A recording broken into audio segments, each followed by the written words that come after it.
Alright, going live. Right.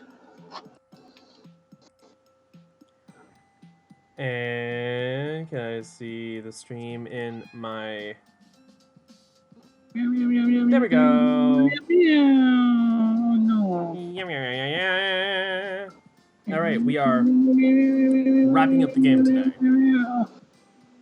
Yes, we were going to play Ace Attorney because, but then we were like, nah, let's just finish Purrfect Date and get it over with, Yeah, I mean, we did just finish the one case, the Turnaround Samurai, so really it's a matter of, oh, we're this close, we should probably get this done.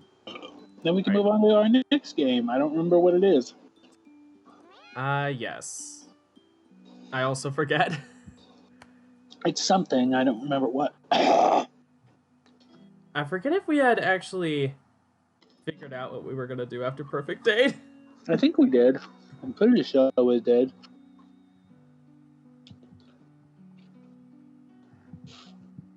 Yeah, I mean, we need a smaller side series to go along with Ace Attorney. We can't be doing two massive series at a time. That would just be too much. No, we don't do that. We do one big series and one smaller series.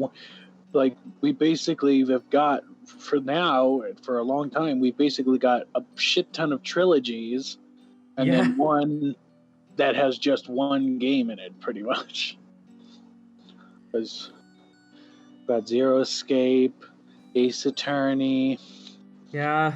Edna and Harvey, which is a trilogy in my mind because I said so. Lego Batman coming up, Danganronpa, a bunch of other crap that's all There's trilogies. also Lego Harry Potter, which I guess isn't a trilogy. It's two games, but still.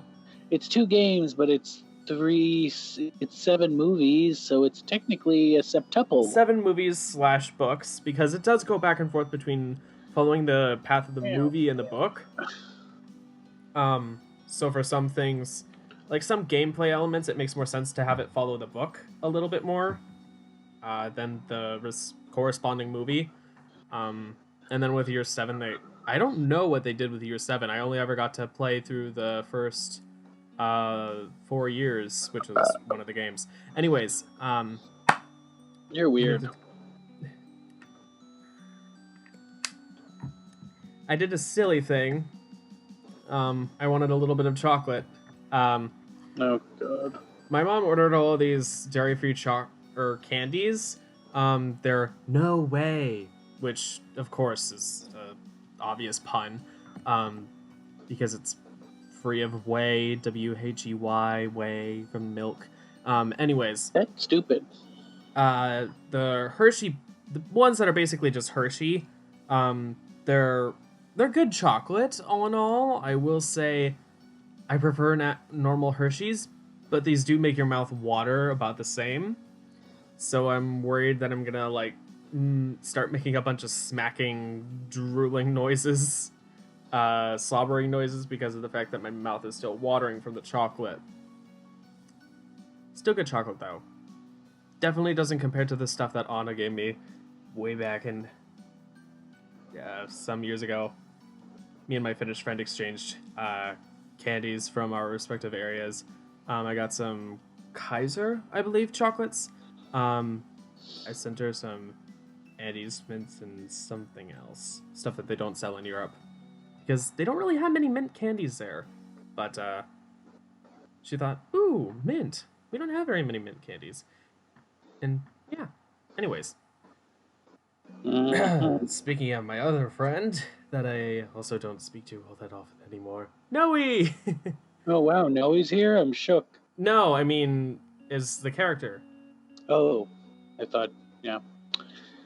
Well, that's awkward. No, I didn't forget. It's just like, well, that's awkward. Yeah, I know. It's like, I'm terrible at keeping up with friends. Yes, you are. So am I. I have trouble initiating conversation. Yeah, me too. But you can't initiate this conversation. So, what shall we read today? I flicked through the little book of poetry. Ravenpaw and I have gone through most of the poems. Raven and I have gone through most of the poems. We're dragging them out one a day now because we're dreading finishing it all together. We've got Alone, Love Sonnet, Bonnie Boat, and Hunger. Ravenpaw looks less engaged than usual. She usually perks up when I get the poetry book out, but she's sitting hand dog in the corner of her cage, shrugging at each title. I think we should read a happy poem today, something to cheer us up. How about Bonnie Boat? Ravenpaw rolls her eyes. She hates the silly poems and prefers the dark, brooding ones about stormy seas and missing home. Just leave it. What do you mean, Ray? I don't want to listen to poetry. It's a futile distraction from reality. This is a first. I'm not sure how to react. I thought she enjoyed our reading time. Ray, is there something you want to talk about? Ravenpaw lets out a heavy sigh.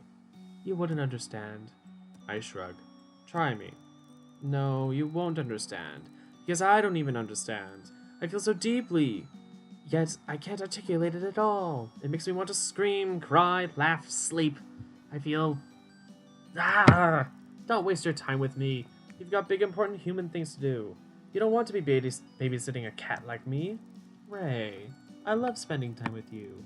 As soon as I wake up, I feel excited to see you read poems with you, discuss things with you. You're so unique.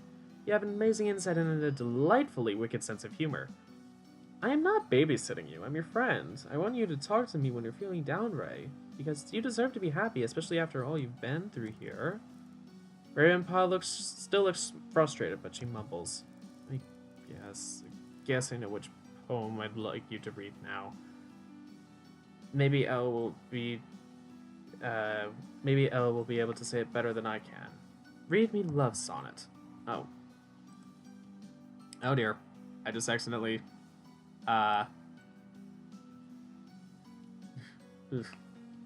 maximized the window there. That was weird. I don't know how. Anyways, okay. I lack the words to say the things I feel. My tongue is slow, and the humdrum of kind, and of the humdrum kind. And though my eyes were erstwhile keen, you have eclipsed the sun and made me blind. I do not see the blight with you bewail, the fuzz of fur so soft against my skin. I will not shun the sweet curl of your tail, nor shut the door and never let you in. Our cursed fate has dealt us bitter blows, and yet methinks that mine are worse by far. For as the nights get colder, your fur grows, while I am left adrift with no lodestar. Is there one would laugh and not feel pity for this poor wretch whose love is turning kitty? Oh, wow. It sounds like Elle was in love with a werecat? I wonder how that worked. I knew you wouldn't get it. I feel like I'm hurting her feelings without intending to or understanding how. Explain it to me, Ray. It's not rocket science. I mean, it's just love is love. You can't choose who you fall in love with, right? If only you could, things would be much easier. But sometimes love just creeps up and hijacks you. No matter how much you don't like it or try to get away from it, once it's got you, and there's no breaking free. You make it sound awful, and, well, it is if you're not sure of the person you're in love with. But it can be amazing too. Obstacles that felt insurmountable before suddenly feel insignificant. Things you thought you'd never be able to do are done. Poems you used to hate become love songs that sing to your soul. Human cat, werecat, elder, whatever. Love does not discriminate. It will not be controlled or boxed up neatly to suit our prejudices. So we have to just grow a pair and come clean and see where it takes us. So, I love you. What are you gonna do about that? There was a long silence while I gathered my thoughts, but eventually I am able to say, I love you too. Oh, Ravenpaw, I thought it was just me. I didn't even hope that you would feel the same way. I know we've become close, but I resign myself to thinking we can never be more than friends if you wouldn't accept me. You really do go on, don't you? I blush with happiness. I suppose we both do a bit. So I guess we're stuck with each other then? I guess we are. She smiles the brightest smile I have ever seen on her beautiful face. Aww. Relationship goals, Ravenpaw. Happy. Rest. You had a lovely nap and wake up feeling revitalized. Your energy has been restored. Magic.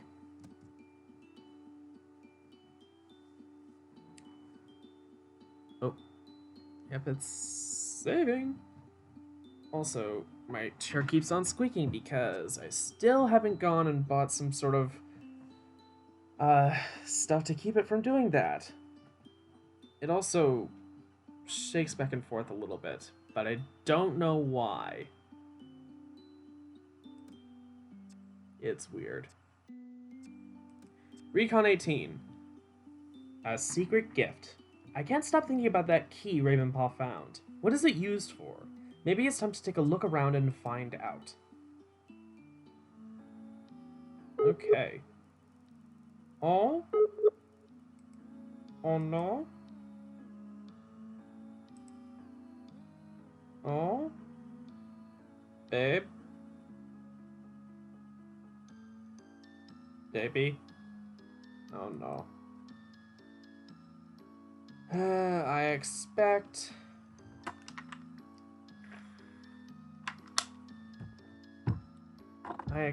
he will call me back. I'm passing Professor Popper's tent on my way to the lab, just as he comes dashing out. We collide, sending both of us sprawling. Oh goodness, Professor, are you okay? I'm at my feet instantly and offering him a hand. I'm not sure that I am, Noe. Now I'm worried I've injured my boss. Is that a sackable offense? Here, let me take a look. Where does it hurt? Oh, jeez.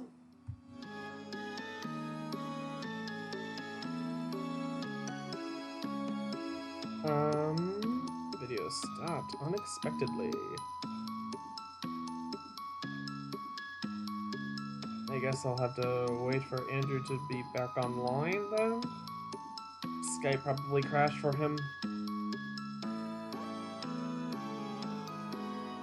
It says last seen days ago because Skype doesn't know how time works. Alright. I'm kneeling down beside him, trying to feel his legs. What on earth are you doing? What on earth are you doing? I'm sorry, I thought you were... He cuts over me. I'm fine, give me some space, and then you can help me search. Have you lost something? A key. A key? A key? Where did you lose it? He gives me a withering look. If I knew the answer to that, the key wouldn't be lost now, would it, Noe? I last had it in my tent, I think, but it's certainly not in there now. I thought perhaps I might have dropped it out here somewhere. Oh, he said I can hear you. Oh, weird.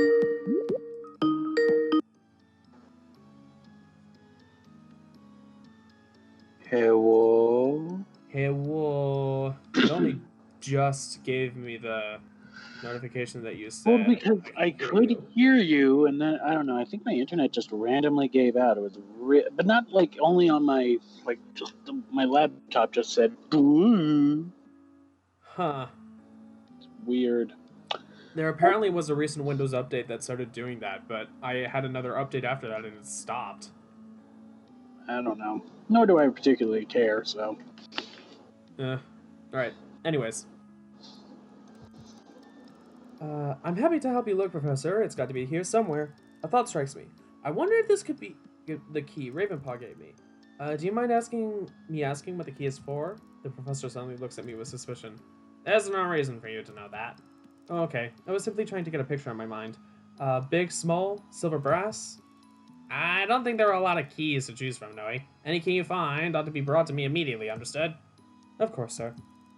I'm sure you have chores to attend to. I wouldn't want to hold you up. The professor waves me away as he continues to search the grass around the entrance to his tent. Clearly this key is important. I make my way to the lab and begin to get an idea. It's a bit left field, but this key is clearly securing something important. Something that the professor doesn't want me to know about, and that makes me very determined to uncover what it might be.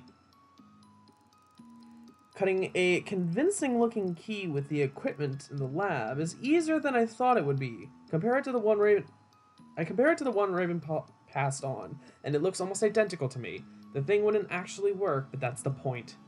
Okay, here goes. I send the professor a message using the catalog. I found a key in the lab. Could it be the one you lost? Send pic, please. I send the professor a photo of the key. Be right there. I won't have to wait long. The professor is with me in seconds.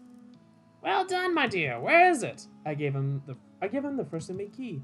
He turns it over in his hand. I hold my breath. It's the moment of truth. Will he notice it's not identical? Yes, I'm sure it's the one. But there's only one way to make it certain. Thank you again. And he's gone. Psst, quickly, don't lose him. Kibbles appears from under the lab bench. On it, boss. And he follows the professor. There's nothing more for me to do but wait. I don't have to for long. Kibbles is back within 5 minutes. That was quick. How did it go? Quite funny, really. He put the key in the lock and it wouldn't turn. He got more and more red in the face, and then he threw the key into a drawer and stormed off. So? What was he trying to unlock? Oh, it was a big metal thing in the supply shed. Really? But the cabinets in there aren't normally locked. In fact, the keys are left in the doors. He wasn't trying to open that thing. He wanted to open the thing inside it. Oh, there's something else in there? Yes, but I couldn't see what it was because he shooed me away when I got up close. Well, I think we ought to check it out ourselves, don't you, comrade? Follow me, I'm the leader. And he's slinking comically close to the floor. I suppress a laugh. Okay, leader, lead on. We are just out of the lab when the professor calls to me.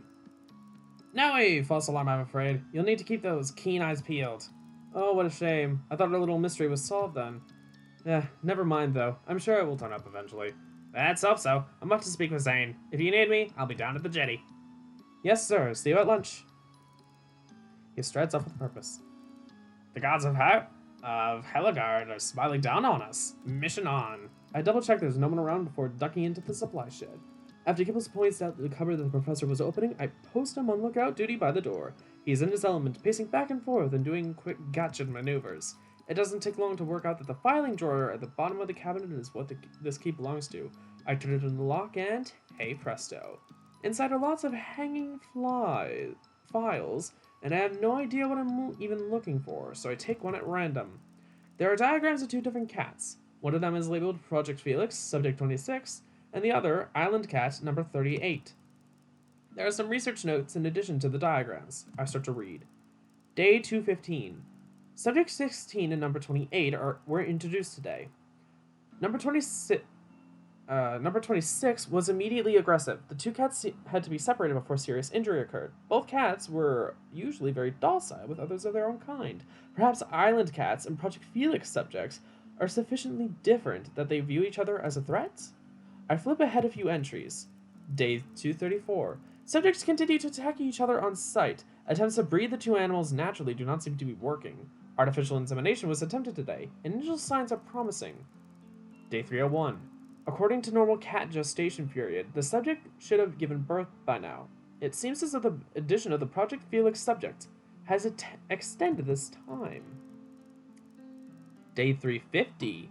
Overnight, number 38 gave birth to a single kitten. The animal is small, black, and sickly. It shows remarkable intelligence in our tests. Day 54.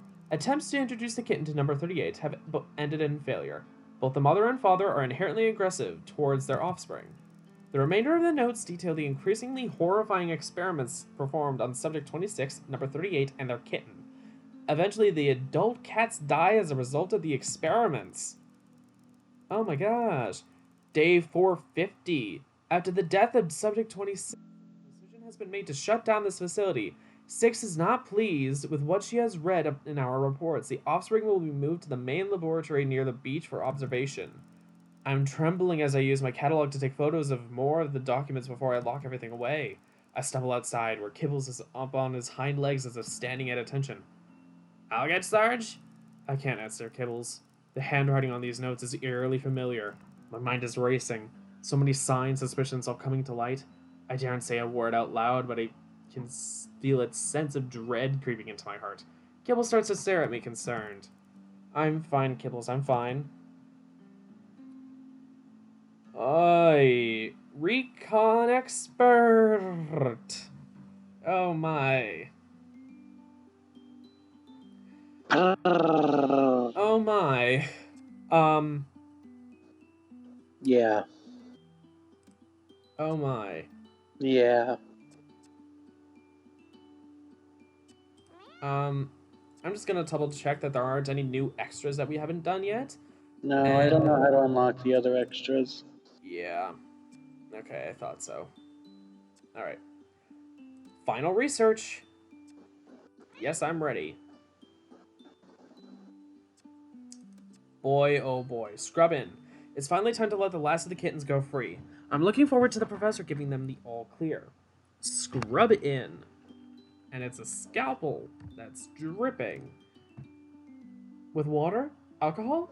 Blood? Ugh. Returning after a morning gathering specimens, I decide to take the side route into camp so I can check up on the kittens. Meow. Meow. I've stopped in my tracks to see the large rearing pen is empty, and upon further inspection, the smaller transitory crates nearby are also empty. I'm surprised and disappointed that the professor has released my great kitten without me. I was so clear that I wanted to be there to see him off. Ah, now what perfect timing. I was worried he may not be back. The professor has snuck up behind me, making me jump. Thank goodness, I thought I'd missed him being released. What are you doing? Are you doing it now? I'm afraid not. In fact, I have difficult news for you. Oh, dear no. I feel my stomach lurch. What is it, Professor? Has something happened to Plumpy? I did warn you not to get too attached, my dear. Naming them isn't always a good idea. It all becomes so very personal. However, I fall prey to the same temptation myself. They really are so seductive. Which makes situations like this one all the more impossible, but I'm hoping you will be able to help this time. Yes, of course, Professor, whatever you need. Your little Plumpy has run into a spot of bother, I'm afraid. His tests have shown that his kidneys aren't working properly, and although we have tried all the usual treatments, he doesn't seem to be responding well. We think his only chance is to receive a donor kidney from another cat. Before that can happen, we shall have to remove his native kidneys and place him on dialysis for a while to see if he's a viable subject for transplant. I don't believe him. Oh, I'm shocked to hear that. Professor. He seems so well. Sadly, with the very young ones, this type of problem overwhelms them so rapidly it's often too late to do anything by the time we know they're unwell. So you'll help me with surgery? I believe you've reached that stage in your veterinary training that you can assist? Of course, yes, it would be an honor. Go and sort yourself out then, and we shall meet in the lab in 30 minutes. It's hard to take it all in. I feel nervous, but also excited to be taking part in life-saving surgery. The stuff I've done in college seems such a long time ago now. I hope I don't mess up. The professor and I have scrubbed in and we are checking we have all the necessary equipment laid out and ready to use. Plumpy has already been shaved and had pre-med, so he is sleeping peacefully. I must say, it's a luxury to have another pair of hands, Noe. I usually have to do this sort of thing alone. It's a privilege to help, sir. I'm sure I will learn a lot from you. So, shall we begin? The next half hour passes in a flash, starting on anesthesia, intubation, and finally the incisions, which will determine whether this little chap will live or die. I am completely awed by Professor Popper's skill and professionalism. Everything is done to the highest standard. Finally, we remove the native kidneys, place them in jars of preserving fluid for further testing, and get ready to stitch him up. But that's not what happens. Instead of stitching him, I see the professor take a scalpel and cut an artery. I cannot trust my eyes and think I must have imagined it, but suddenly all hell breaks loose. We have a bleed! We have a bleed! I have no idea what to do. I'm frozen on the spot. I want to scream, I saw you cut him, but I cannot make a sound. Now I move, we need to stem the bleeding. Yes, I'm sorry. And suddenly, I'm doing all the right things, but I feel as though I'm outside myself looking on. This scene is tragic. So much blood from such a tiny thing. Half of it is over me and my eyes, my hair, and then it is still again and we've lost him. No. This asshole. If only we could strangle him and still get the knowledge we need from him. Plumpy. I'm sorry, my dear. We did all we could. But what happened? A textbook hemorrhage, I'm afraid. It happens sometimes when you're least expecting it. There's nothing can be done in a situation like that. The one good thing we have left is to take the rest of his organs and put them to good use. No. The kittens. I can't believe what I'm hearing. You want to harvest his other organs? So that he didn't die in vain. It would be wrong not to, don't you think? I'm speechless. I need to get away. Of course, I understand if it's all too much for you. Perhaps you'd like to go and lie down for a bit. I can carry on here, I'm used to it. I don't remember leaving, but I'm grateful to be alone in my tent. Research expert! Well then! That was awful. Achievement unlocked, chapter 6.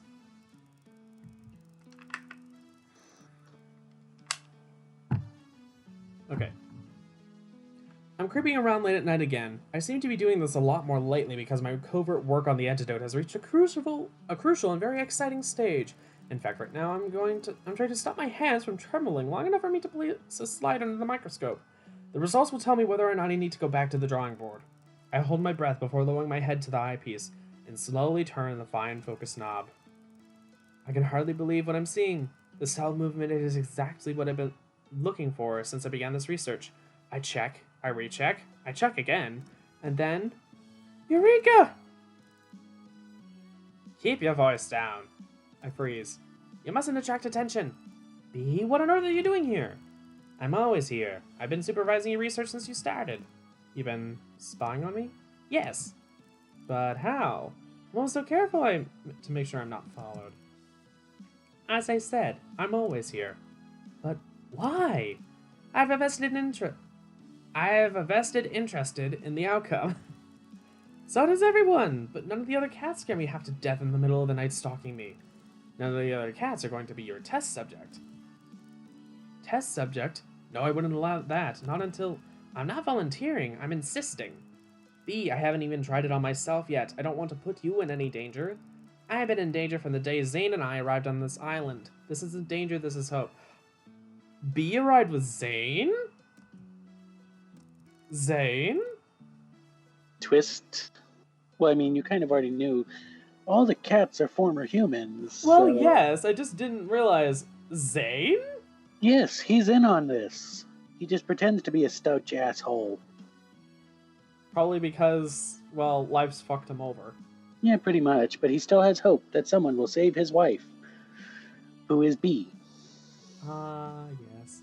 I'll answer your questions while we're waiting for the antidote to take effect on me. I see the determination in her eyes and realize there's no use in arguing. I begin measuring a dose of the precious serum. Saving!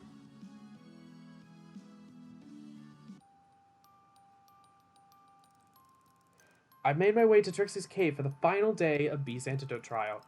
It seems like no time at all since she's cornered me in the lab, and I insisted I use her as my test subject. Yet watching her transforming and listening to her memories, as they've gradually returned, makes it feel like a lifetime ago. We've become close during this time, B and me.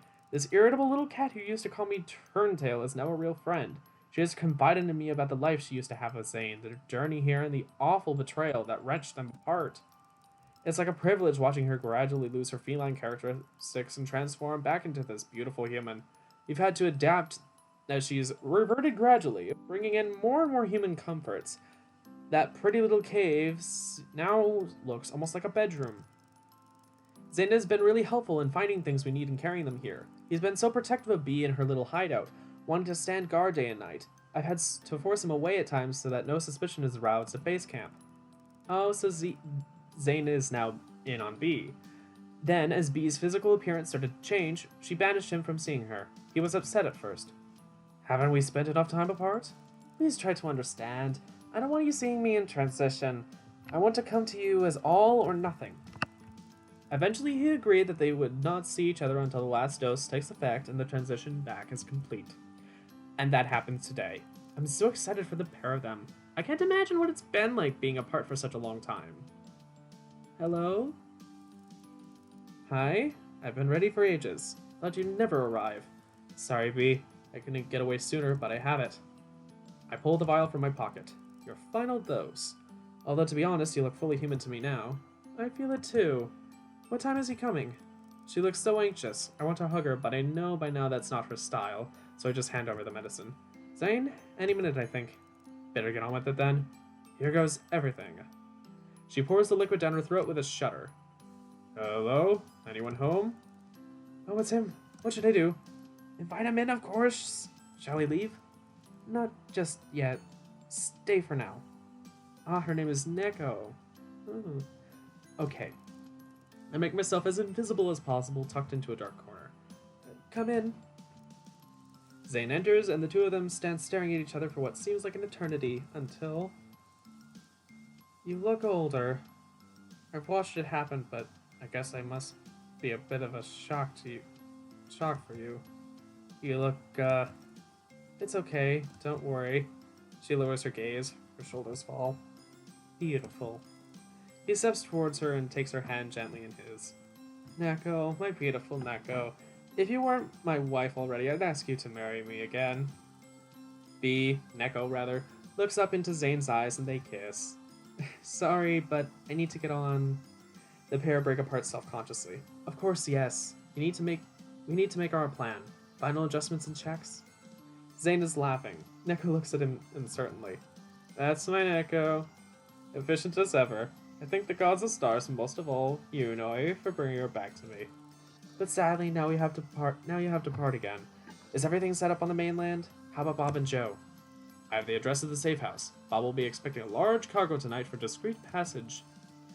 You know what to do when you're safely home, Neko? Check. I will set up a meeting with a law firm and have a standard property deed drawn up. I will then make arrangements for a meeting with an independent news agency with no information but a little bit of bait. From then on, I will wait to hear from you. It won't be long, my love. It certainly won't. We plan to set the wheels in motion in 24 hours. That should give you plenty of time to be safely tucked away. Don't forget, we need a photo. Zane hands me his catalog and puts his arm around Neko. Say cheese to catch a rat. I leave them to prepare for Neko's departure while I rendezvous with the other cats about the details of our plan.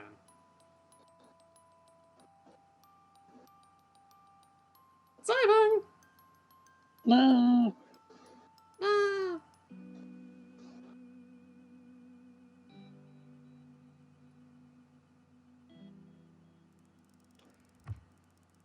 Shush, Hills, we don't want to alert the professor of anything suspicious. I want the element of surprise to throw him off guard.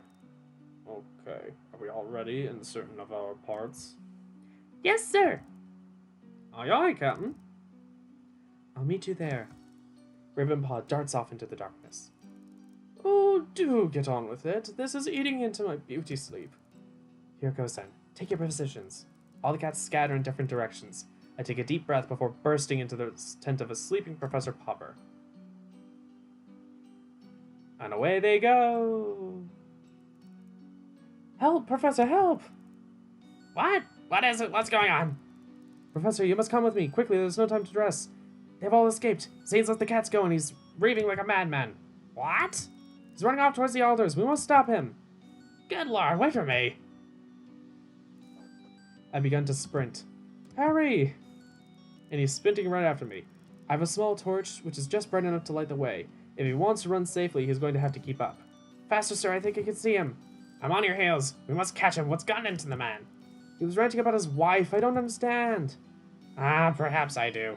Faster, Noe. We've covered ground fast and are almost at the danger zone. I grab the quake stone in my hat pocket and cut the beam of my torch. Damn, no battery. Be careful here. We're near the Elder territory. Don't worry, Professor. I know this place like the back of my hand now. Follow me. And he does. Right into the danger zone. No. But it's too late. The vibration is hit and he's out for the count. I watch as the large cats rouse the sounds and turn on him, slowly beginning to circle. As soon as the first bite happens, Ravenpaw emerges from the shadows and orders the elder cats to retreat. Respecting her half-elder bloodline, they obey her without question. I have just enough time to whistle for Zane to come and help me drag the unconscious professor safely out of the danger zone. He's light, and it's easy for Zane to carry him. We make our way to the beach where the other cats are waiting. So they did to Popper what was done to all the other cats? Mm-hmm. Has he been bitten? Yes, he's been bitten, alright. Yum, yum, yum, yum, yum, yum. The professor begins to rouse. Where am I? What happened? You're one of us now. Hush, Kibbles, one thing at a time. What? How? I can hear them. That's a good thing. You'll see. Good to have you on board, fella. All that remains to be seen. Will someone please tell me what on earth is going on? The professor has sat up, and I notice how frail he is. Here, sir. I drape my sweatshirt over his shoulders. It can get quite chilly out here at night. It seems to calm him. I knew you were smarter than the others. How much have you worked out? Well, actually, I wasn't the smartest. I think that honor goes to B. B? I don't... Zane has put a picture of his wife on his catalog screen and holds it in front of the professor. Have you forgotten her already? The professor looks genuinely sad. Yes, Neko. It was tragic what happened to her. She was very talented. But I don't see what this has to do with... Take a closer look at this photo, sir. Notice the date. But that's not possible. All things are possible, Professor, if you want them enough. The date is from this week, but she's... human. Again. Which means... There's a pause as he looks from cat to cat.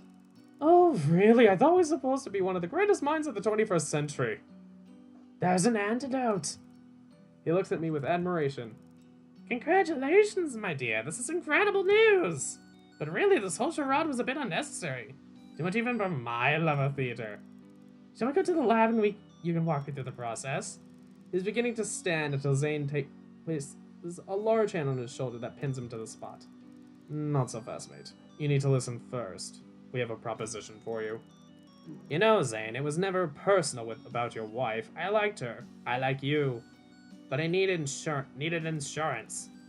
That brings us rather definitely to the business at hand. Noe, would you care to debrief?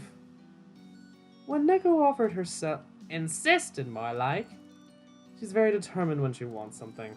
When Neko insisted on being a guinea pig for the antidote trials that I was working on, we discovered that, along with her physical restoration, her memory is also restored. Memories that were rather incriminating for you, sir. The main points of intel being that this whole setup is owned by a cosmetics company, and contrary to propaganda about animal welfare, you are practicing the most barbaric torture and extermination of cats. Gasp! Really, this is ridiculous. Why would I? I wouldn't wish to sound like a braggart, but I am a highly regarded, award-winning scientist. I could go anywhere, do anything. Why on earth would I choose to spend my talents on lipstick and powder? Possibly because you couldn't work anywhere else? Didn't the government restrict your prerogative to choose how you spend your talents? Not to mention the lure of the big bucks. Yes, wealth is very seductive, and it brings so much power. Snooty Booty would know. And you like power, don't you, Professor? A whole island of your own. It must feel like playing God. That would appeal to a certain type of personality. A psycho. A narcissist. Let's not start name-calling. Let's not get bogged down in why. The facts are plain. You may have come here in the beginning with good intentions, but over time the goalpost has shifted. Shifted so far, the lines have been crossed, and you are now so steeped in evil that you no longer recognize it as such. Bravo, Kata. Nicely said. Okay, let's cut to the chase here. What do you have to do? What do I have to do to get out of this intact? I refuse to be thrown under the bus for that rich, spoiled brat. Kitty Fisher, I presume? It's all her doing. I'm an innocent pawn in all of this. Hardly innocent. Cut the posturing. The cat's under the bag, Professor. What do you want? We need you to get Kitty Fisher onto this island. Impossible. She only comes here twice a year, and her visit next month. And her next visit is over a month away. Find a way to make it happen. Tell her something that captures her interest. Make her an offer she can't refuse. How is not our problem. You can work it out. You're a highly regarded award-winning scientist after all. Ouch. So what's your plan? You don't need to know that. Only your part in it. We could tell you, but then we'd have to kill you. Oh, that's true. I do love Kibbles for that. The less you know, the better for you. So, are you going to help us? There is a moment where you could hear a feather drop, and then the professor exhales loudly. You know, it really is a relief, truth be told. I've been half praying for this day to come, for someone as bright as you know to arrive on our poor, corrupted little piece of heaven and restore things to their rightful order. Is that a yes? Is he saying he's with us? Yes, he's going to do everything in his power to help us. Isn't that so, Professor? Quite so. And?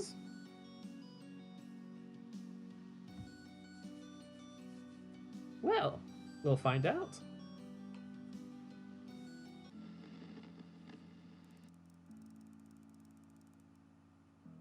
Oh boy, the static. You have done very well, Noe. You have completed everything necessary to bring about a successful conclusion to this mystery. Therefore, you ought to be justly rewarded. Sit back, relax, and allow us to channel the key players from the history of this adventure so that they may tell you their story. Yes. Kitty Fisher. Enjoy. This story begins with me, I suppose. It's a common enough start. I was a performer at the Pussy Playhouse. I'd been on stage since I was a child learning my craft, had to put together a dream with powders and paints and everything available to create the perfect fantasy. That's what it's all about, you see. We peddle fantasies, and reality is the kiss of death to magic. I was a master magician and it paid off. My name began to creep up the list of performers on the posters until at last, at the age of just 16, I was heading the bill, the toast of London. I could create such an illusion that I captured the hearts of all the gentlemen who came to drool over me. There were admirers by the dozen. 20 white roses sent to my dressing room with a handwritten card, a request for an audience, an invitation to dinner was a normal part of my life. Who was I to refuse such attention? Even for a star as bright as mine, the monetary rewards were small, and a wealthy gentleman caller could supplement my humble wages for a whole year with the right sort of gifts. We all understood the rules, each of them wanting to touch that elusive dream. Each also needing to get away and hide their disappointment the moment they did it. They did, and it dissolved before their eyes. By the time he came along, I was an old hand. I knew the game and expected nothing. I had no reason to think that this one would be any different from the others, and so I met the famous man they called Daddy Pursestrings. What I hadn't planned for, could not have foreseen, was how quickly I would fall so deeply and without reservation. I had met the man with whom I would happily spend the rest of my days, but I needed to be sure he felt the same way about me. Not her, the captivating illusion, but me, the real Kitty Fisher.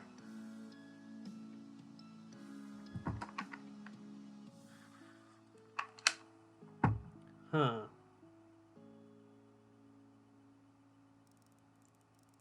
Daddy Pursestrings.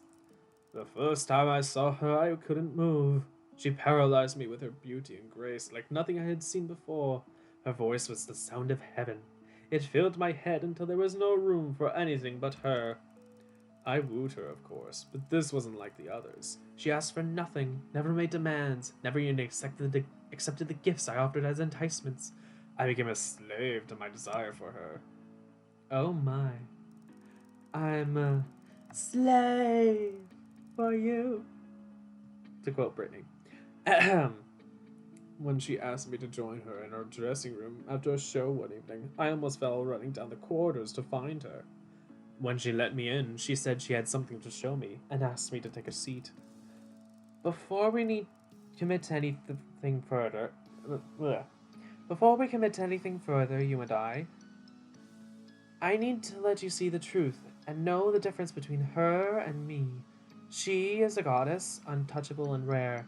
I am the simple girl inside her. I am real. And with that, she began to peel away the layers of artifice that create the instrument of man's undoing.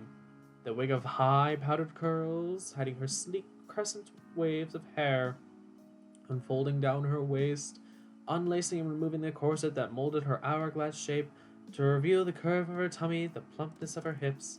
I felt mesmerized as she slowly, painstakingly creamed away every last trace of the thick white paste that covered her beautiful pink skin, the wine-red dye staining her rosebud lips, until finally she stood before me, completely natural without a whisper of pretense. This is who I really am, she said quietly, and I fell in love. I knew that I had found my wife, the mother of my children. We had a wonderful life together. I adored her from sunrise to sunset, and could not imagine any man being more happy, more in love than me. We were blessed by the gods, and we thanked them every day. However, everything comes at a price, and ours was to be paid in time. Literally. We were to have the happiest years imaginable, but there were to be only 3 of them. The day my kitty told me of her condition was the happiest day of my life, for she was to bear me a child, and also the day my world fell apart, never to be rebuilt again. Oh, I could not fully comprehend what she was saying, that all these years of painting her face with that wretched poison was now reaping its grim reward. Oh no. She got lead poisoning. Oh gosh. There was no antidote or cure for the toxic murderer that was coursing its way through her veins. If we were fortunate, she may live to carry our baby to term. Her fight and determination saw her through to the birth. I never once doubted her. I was by her side through it all, and I knew this would be her end. Her eyes were still so beautiful and innocent. She covered her face with a silk scarf, but I could still make out the contour of her high cheekbones and the outline of her pillowy lips. I could, of course, also see the scars and lesions that gouged her once plump flesh, but they did not mar her beauty. Oh no, she was still my exquisite angel here on earth. She refused to see the baby, for fear that she might leave a lasting impression on her tiny mind, so we spent our precious last moments together alone. Although we both knew she was dying, we spoke as if we had a lifetime ahead of us. Her high, quivering voice was a bell from heaven when she exclaimed, "We will raise our girl right. She will never know what it is to suffer the ugliness of poverty, that which forces a girl into a lifetime of compromise and pain. She must know the beauty of freedom." I kissed the milky white skin of her hand, which was still untouched by death, and carved a promise into my soul that I would honor my darling's wishes and never allow any child of our bloodline to be enslaved in the prison of ugliness. I would do whatever needed to be done to ensure they'd know the freedom of beauty. She knew I had made my oath to her, for it was at that moment that her body released her back up to the heavens from whence she came. I would love my darling kitty forever and cherish her memory always. Oh, so she died. Thought she was supposed to be going to the island. This story is confusing. Oh. Kitty Fisher the Younger. There's a lot of kitty fishers. Oh dear. My father started Pretty Kitty Cosmetics the moment Mommy's funeral was over. It was his way of dealing with the grief that overwhelmed him. He worked so hard that by the time I came of age and he officially handed the company over to me, it was a thriving, healthy concern. I was very familiar with all aspects of the business, as Daddy made sure I was hands-on from a young age. Having a large shipping company at our disposal was a tremendous boost. We were able to travel far and wide in our search for the most rare and exotic of ingredients to make up our products. When the reins were placed in my hands, I was determined to push us to even greater success. Under my direction, we were trading with the Africas and India. All our dyes were natural, and the use of harmful ingredients was being kept to a minimum. Within 5 years, I had my own fleet of 6 ships. Kitty's Desire. Oh, that makes sense now. Kitty's Pride, Kitty's Passion, Kitty's Admiration, Kitty's Attraction, and Kitty's Vanity. As progress on discovering new and fruitful lands surged ahead, the medical side lagged woefully behind. Carrying out testing on live subjects was a slow and risky process. It eventually became obvious to me that the way forward was to open my own small medical facility, where we could be fully in charge of patient well-being and risk factors like infection control. This was a turning point in the development of our research. It made it easier to stay within the ethos of Pretty Kitty, that no harm would be caused to anyone in the making of our cosmetics. I felt my mother would be proud of me. Then one summer, everything changed. The chain of events started with a tragedy involving one of our ships, Kitty's Desire, under the stewardship of the very experienced Captain Corn. Oh, so this is what he looked like as a human. Who would have known when we set sail, homeward bound for the Paradise Islands, that this pleasant and routine run would have become this defining moment of so many diverse stories. The sudden turn in the weather was the first clue that this would not be a normal day for the crew of the Kitty's Desire. The storm that developed when we had reached our most vulnerable position out at sea was the worst I had experienced in all my years sailing. Needless to say, pirate trash, the scourge of the oceans, always looking out for an opportunity, sieged upon our disadvantage and tried to overwhelm us. The elements, however, were not discerning, and their ship buckled alongside ours, and the battering waves that eventually washed us all up to meet whatever fate awaited us on this wretched island. We tried as best we could to face our trials like gentlemen, but the conditions were harsh and the men disheartened. Lack of food was the greatest obstacle in our progress. Hunger robbed the men of their integrity, driving them to ever escalating levels of risk to find animals to hunt. Time and again, they returned from scouting expeditions with empty hands and empty bellies. Eventually, we had to face the reality that the only inhabitants populating this godforsaken place were the cats. The cats were everywhere. I feel ashamed as a man of honor to tell what happened next. The depths of depravity into which some men will sink when starvation has them in its grip is unfathomable to the safe and contented. We were faced with a terrible choice, and even succumbed rather than perish.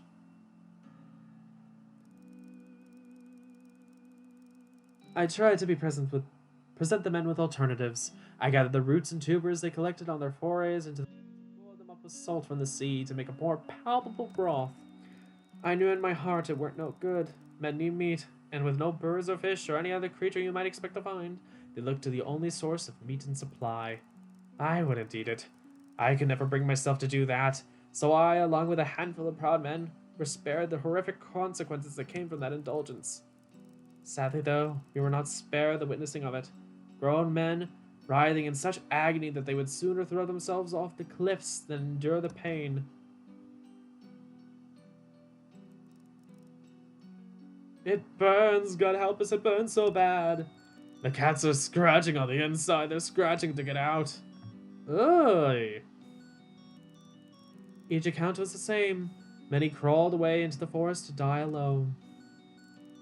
Some tried to swim out to sea, only to be crashed back against the rocks. Then came the strange accounts from hunting parties, returning from further afield, telling stories of hideous monsters, half human, half cat, living out in the wilds. It was hard to know what to believe. Then one night, my boy Jim, unable to speak, but bright as any scholar, came back white as a sheet and shaking like he'd seen the devil himself. He drew me a picture in the sand. Then he lashed himself to a barrel and launched himself out to the mercy of the sea. I never saw him again. Oh. That's sad.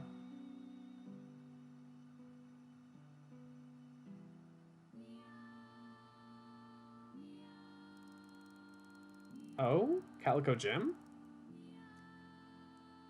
So he did survive. Okay. I could not scarcely believe my own eyes. I thought it must surely be the hunger playing tricks on me. I spied from afar at first, scratching in the dirt like an animal. I was bigger than a cat, but with the same ears and tail covered in fur. It heard my foot break a twig and turned, so that I could see the face of a man, a monster, a half-breed. He looked wild, and I knew he was about to go for me, so I turns and runs as fast as I can. I didn't stop to look back till I was safe with my Captain Libby. That woman has been more than a mother to me. An angel is what she is. It was her who saved my life when the men took it in their hands that I was the Jonah, bringing the bad luck on the ship. They would have killed me proper if she hadn't hidden me and kept me safe. They took my tongue before she managed to fight them off, but she nursed me back to health, making sure the infection didn't get me. I know for sure, without her, I would have danced the hempen jig. This plight, though, that she was now facing, even Captain Libby couldn't save us from. No human could protect us from the curse that comes from men going against nature. Much as I loved her, I had to leave her. I had to try to get back to my little sister, Sally, and try to find help for them what's left behind. I don't know how many days I bobbed along, my barrel keeping me afloat and God keeping me alive. He was on my side for sure, and he sent a ship to pick me up before the sharks could get me. It was another Kitty Fisher Co. vessel, the Kitty's Pride. They seemed most interested in me and finding out if I knew anything of what happened to their missing crew. I couldn't talk, but as soon as they understood and gave me pencil and paper, I began writing down everything I could of what happened on that nightmare land. Oh boy.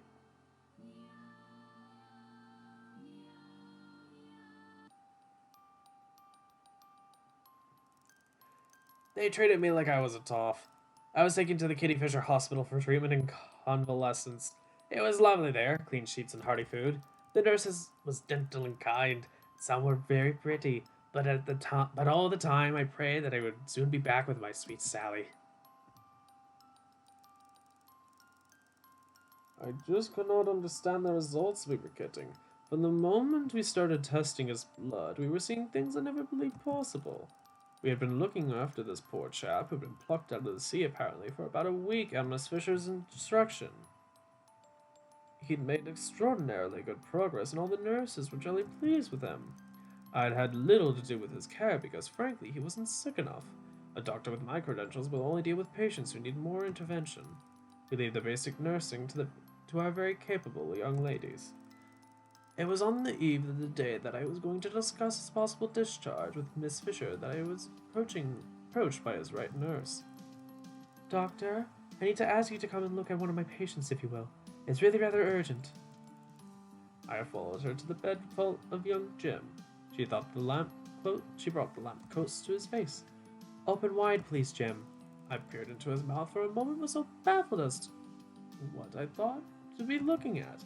It's his tongue, sir. It appears to be rather short, but normal nevertheless. That's my concern, sir. That he has a short tongue?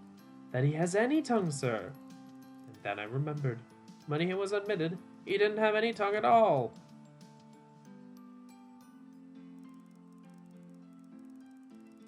Oh boy.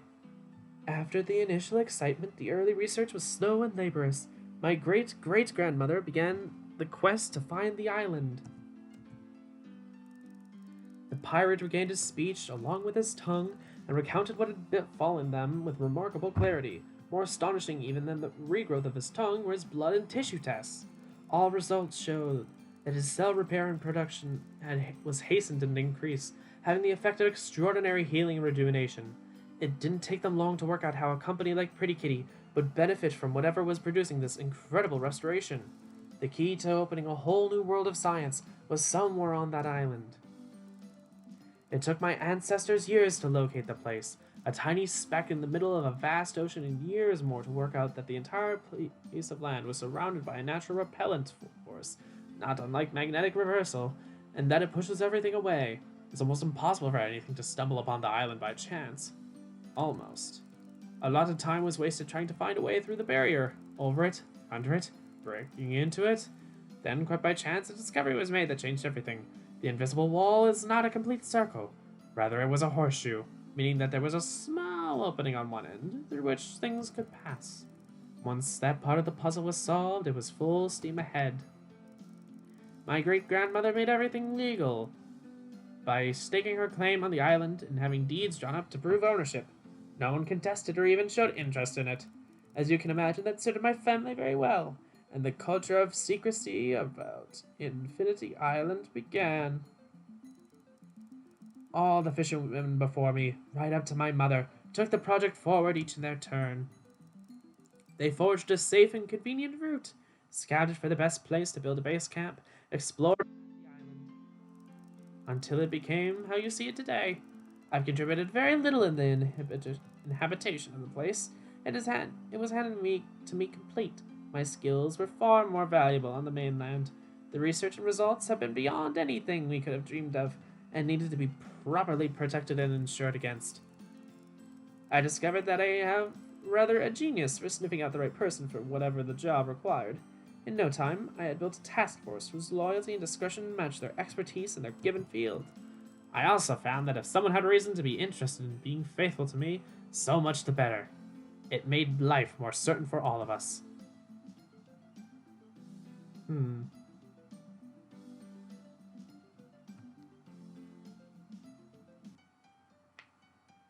Everything born out of good intentions, but then turns a little bad. Very posh. It was. Imagine us at the KFMF. The news was not good. Emphysema. It had progressed beyond help. We were looking at a very grim future. And a short one, eh? Don't make light of it, Mason. That was the worst time of my life. It all worked out, though, didn't it, love? I was admitted to the hospital for a course of treatment. They never really explained what it was, but I had to have blood transfusions and injections every day for a month. Then the most miraculous thing happened. I could breathe again. More than that, all his chest showed that his lung tissue was back to normal. I was cured. We were beside ourselves with gratitude. How can you ever pay someone back for something like that? She found a way, though, didn't she, Mora? We certainly have been made to pay. I don't care. I do it all again and more to keep you from pain and disability. She made us an offer after Mason recovered. She explained about the Cat Island and how she needed people she could trust to work and live there. It was top secret because the research was so important. Other companies might try to infiltrate and steal it. Never mentioned that the authorities, the police, and the government might be more than a bit interested in the practices that were going on there. It seemed ideal at first. We were told that the island had special properties that would keep us healthy and well, and would prevent Mason's emphysema from returning. It was hard to believe, but it was true. We quickly found ourselves feeling and looking younger than we had done for many a year. I took care of the cooking and general cleaning up of the camp and the designated cat areas. Mason was a good handyman. Repairs and general dog spotting. Miss Fisher had just recruited a new scientist, a proper bigwig, apparently, and we were to make things nice for his arrival. I did ask what had happened to the last team, but we learned fast that questions were not welcomed, so we awaited the arrival of this Professor Popper. So they've been there longer than Popper has. My father was a scientist, you know? All my childhood memories are of his back as he sat at his desk analyzing. It ground him into an early grave, that work mentality. His death only made me more determined, inspired me to do what he could not. It was clearly in my DNA. I excelled at university, became the youngest person in my field to achieve a PhD. I chose animal cloning as my specialization and won a handful of academic awards for my theories, and yet more still for my practical work. It is, of course, a controversial field of science, one of those subjects that butt up against theology, often causing contention. Even the law becomes flimsy this close to the ethical boundaries of science, and one often finds oneself in gray areas. I like it, perverse as that may sound. It builds character. A pioneer must keep a clear perspective on his goal intention, and nerves of steel to see it through, regardless of the obstacles. I hit the dizzy heights of success in the 80s when I won the DP Foundation Award for Scientific Advancement for the results I was getting in the field of animal hormone therapy. As always, there was a brouhaha, with the Animal Rights Brigade joining forces with the Bible thumpers and demanding I be hung, drawn, and quartered, or some such nonsense. It got quite tricky for a while there, and the law intervened and tied up my research, so that I was no longer at liberty to work without having to explain myself to one governing body or another. I lost my enthusiasm. If a man of genius is not permitted to express himself freely, he quickly becomes disillusioned. I began to sink into the quicksand of complacency. Whiskey helped. I dread to think where it might have all ended if the Kitty Fisher Science Foundation hadn't thrown me a lifeline. It was the most intriguing offer I'd ever been made. It was all cloak and daggers at the start, but once I was on board, I understood the need for discretion. Again, I found myself skating upon thin ice of morality, and too many inquisitive intruders could prove heavy enough to crack the foundations, sending us all under. I was given a free hand to pursue my research, alongside the work I was doing for the Pretty Kitty Company. Their investigations into the rejuvenating properties of the island and how they may be harnessed and made effective were crucial. However, it was the work with the island's inhabitants, the cats, that really intrigued me. I had some understanding through my study of their DNA that they were no ordinary species. Some, of course, were domestic moggies like you may have on your lap at this very moment. Oh my gosh. Popper with a kitty face, oh geez. But others were entirely different. Oh, the static. As the months rolled by and I became more absorbed in my work here, I see now that I began to lose sight of the bigger picture. Miss Fisher was demanding ever more intrusion into the lives of these animals, and I was no longer able to say no. I was in too deep. There was a time, a long while ago, that an incident regarding one of my research assistants so troubled me that I tried to make a stand. I was made aware that my compliance was the only thing that stood between me and disappearance. There was nowhere to run. The only way off this island was guarded by her henchmen. Ugh.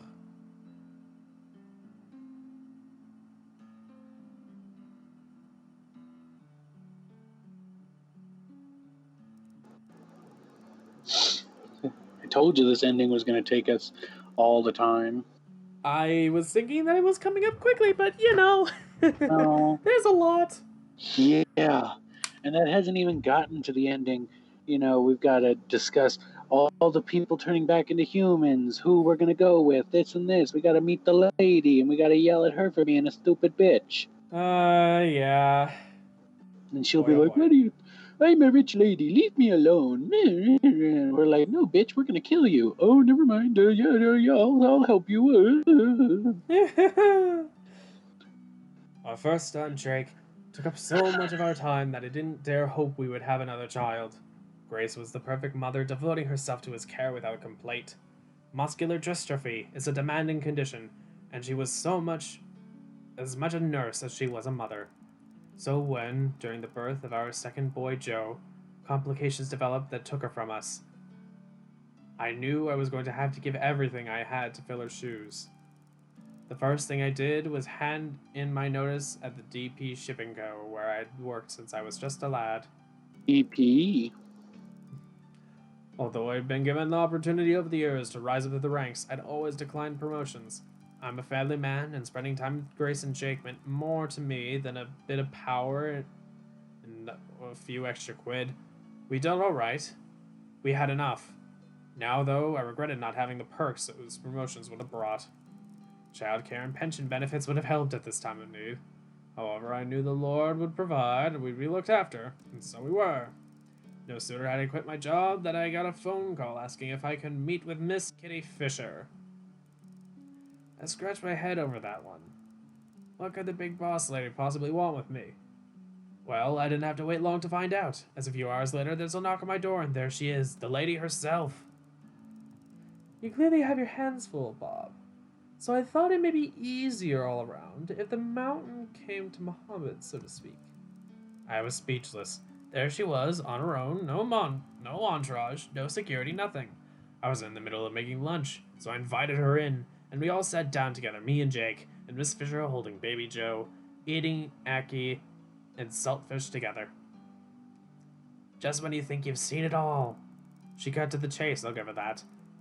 She saw how much she appreciated the loyalty I'd shown to the company over the years, how you can always spot a good one. That perhaps we could be helpful to each other in these difficult times. Well, I don't know what was difficult for her, but me and my boys could do with all the help we could get. So I sat up straight and listened well. She explained about her company project on a remote location in the middle of the ocean. How a position was opened up for an experienced ferryman, someone who understood the value of discretion, someone with integrity. She told me how happy she was to reward those qualities and proceed to outline her plan.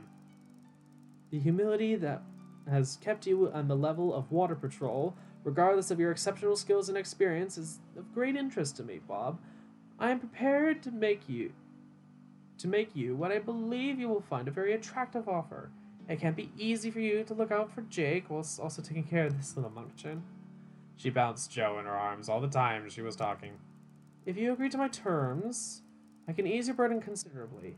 I will ensure that both of your children receive the highest quality of care available, including a place in our medical facility for when Jake needs any treatment, and around-the-clock nursery nurse for baby Joe, allowing you to work for a very handsome wage. The hours will be limited, so you can spend your time with the boys, but the salary will not be limited in any way whatsoever. The Lord was smiling on our house that day, and I have been the island ferryman ever since. The years rolled on, and by the time Joe was 12, it was obvious he wasn't going to get much more from formal schooling. The lack of oxygen during his birth had made him slow. It could have been so much worse. Thank the Lord his brain damage wasn't debilitating. It just made it hard for him to fit in. He was big for his age, stronger than average, so when he got teased at school, he lashed out. He could be a danger to the other kids. Eventually, it was deemed best all round if he left school and took up an apprenticeship with me. Again, Miss Fisher stepped up to help, got the right letters writ and the right calls made to keep the authorities happy. When we were a team, Bob and Joe, the ferryman. Things have changed on the job over the years. We used to only do one run a month to the island, delivering supplies and collecting stuff to be deposited at other facilities in the mainland. These days, we travel up to twice a week sometimes. The duties have changed too, but I don't look too closely at things like that. The job's the job. Be on time, do what's required, don't ask questions that aren't absolutely necessary. After the business with the security guard and his wife, the goalpost moved considerably. I tried to keep my boy out of it as much as possible, but I had to have Joe's help with containing the ferals, at least until the change was complete and we could release them back onto the island. Oh boy. Oh wait, I think I missed something. Oh. I made sure I only used the tranquilizing gun. Oh, that's what the line that I missed. Oof. Of course. One time I asked, why bother going to all the trouble of taking them out to sea just to return them again as cats? The professor told me he didn't want to be implicated, and being out in open water fudged the responsibility issue. Seems to me there was a lot of fudging going on. I felt bad about it all, of course I did, but Jacob was alive and well, beyond all reasonable prognosis, and I wasn't going to do anything to put that in jeopardy. I was sorry for Zane. I liked him, but what could I do?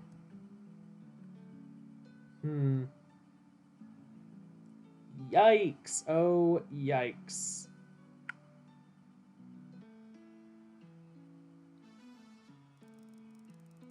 She was the love of my life, and I knew as soon as I clapped eyes on her that I would follow her to the ends of the earth. Funny that, cause, as it turned out, I sorta did. I was punching way above my weight, of course. She was a brilliant veterinary research scientist in her final year of beauty. I worked at the local gym as a personal trainer and a teacher of Krav Maga. At 29, I was 5 years older, but somehow it just worked. Neither of us had anyone else in the world, both orphaned young. Yikes. So we became each other's family, and soon we didn't need anyone else. Our wedding was the happiest day of my life, and we set off for the island straight afterwards for what we'd taken to calling our never-ending honeymoon. The timing was so perfect we thought it was meant to be. The gods of love were smiling down on us. Well, I thought that. She thought I was an idiot with a head full of romantic notions. But still, it was a bit of coincidence that she was approached at uni for the job of a lifetime. On a tropical island, closed in secrecy, starting the day after our wedding. Even me, the spanner in the works, was taken care of when they said they could use someone to head up island security. What were the odds? So sailing through the checking process, we sailed off into the sunset. Once we arrived and reality hit, it wasn't quite everything that I was hoping for. I was the only security guard on the most secure place on the planet, so I sat around a lot, waiting for mealtimes. Also, it was overrun with cats. They were everywhere. My allergies went through the roof. Nega was happy though. She loved the work, and I loved her. So I took my antihistamine, bought some puzzle books to keep me occupied, and learned to enjoy doing very little. We blissed out for months before the cracks first started to appear. Neko was becoming increasingly concerned about aspects of the work that I couldn't hope to understand. I suggested that she should sit down with Professor Popper and have it out, explain her worries, and get everything out in the open. She agreed and went to see him in his tent. Later that evening, she was back to her normal self, happy that she had been listened to and taken seriously. Professor Popper promised he would look into her concerns personally and take it up with the company directors. He couldn't have been more supportive. 24 hours later, I was recalled to the mainland to help with setting up security on a newly opened facility. Why me, I had no idea, but after all the months of doing nothing, I was quite pleased to be useful again. Neko was happy. It was only for a month, so I set off with Bob the ferryman the next day. Back in those days, you couldn't contact the island, and the ferry only went once every 4 weeks, so I had no communication with my wife until I returned. I couldn't wait to see her and ran from the jetty to our tent. We hugged for the longest time. While she was holding me tight, she began to explain what had happened. I need you to stay calm, Zane. You mustn't lose it. Promise me you'll do as I ask. My life could depend on it. Slowly, she let me go and sat me down. It was too bizarre to believe at first. There had been an accident, and she'd been bitten by a cat, setting in motion a change in her DNA that resulted eventually in mainline transition. I made her spell it out for me. I know I'm not as quick as her, and maybe I wasn't hearing her properly. It was a long night, but by the end of it, there were no misunderstandings. Her and the professor were working to find an antidote.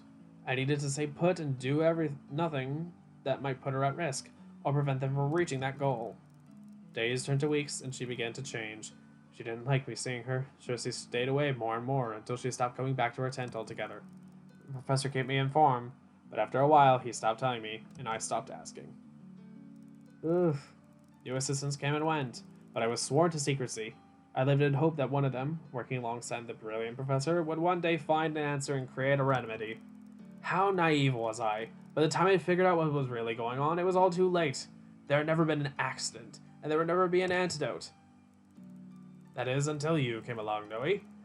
Ah, yes, right, because this is probably being explained to the last assistant. I had a feeling from the start that you were different. And look at us now. You've done what we couldn't. Thank you from all of us. Ay, Dios mia.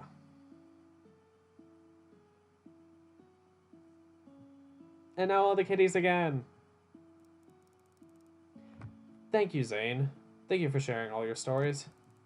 What stories? Are you alright, Noe? You look like you've seen a ghost, Kata. Didn't you hear them? Yoo-hoo! They're all staring at me in such a way that I know whatever I just heard was intended for my ears only. I know now that what we are doing is right and that the island itself supports us. Okay. Yeah. Okay. Fine. That was a weird weaving. You could have just fudged it and said, you just learned this stuff. But, you know, finally, we are all properly united and ready to free this island from the evil that has been corrupting it. I only wish it could have come sooner. So many have been harmed, so many used. Each of you has had your better nature of love turned as a weapon against you to force you to do things I'm sure have hurt you immeasurably. Even you, Professor, your love of work of science used to blind you to the truth of the harm you were causing. I think it's obvious that nobody in this story started out with evil in their hearts. In fact, it seems the opposite is always true. How sad that in shifting your moral compass by just 1 degree, you have over time come so very far, of course. You have all lost so much. There will never be a way to get that back, but we can't turn our losses to lessons and move forward with hope. So listen, all of you. I promise the story will end today. We will work together to stop this evil here and now and return this island to its rightful owners.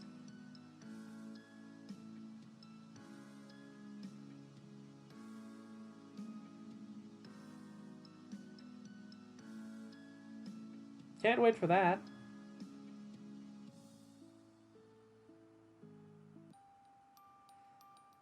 Boy, oh boy, the exposition dump. And we've still got it. I don't even know if we're going to make it through the last 40 minutes. Again, still got to meet the lady.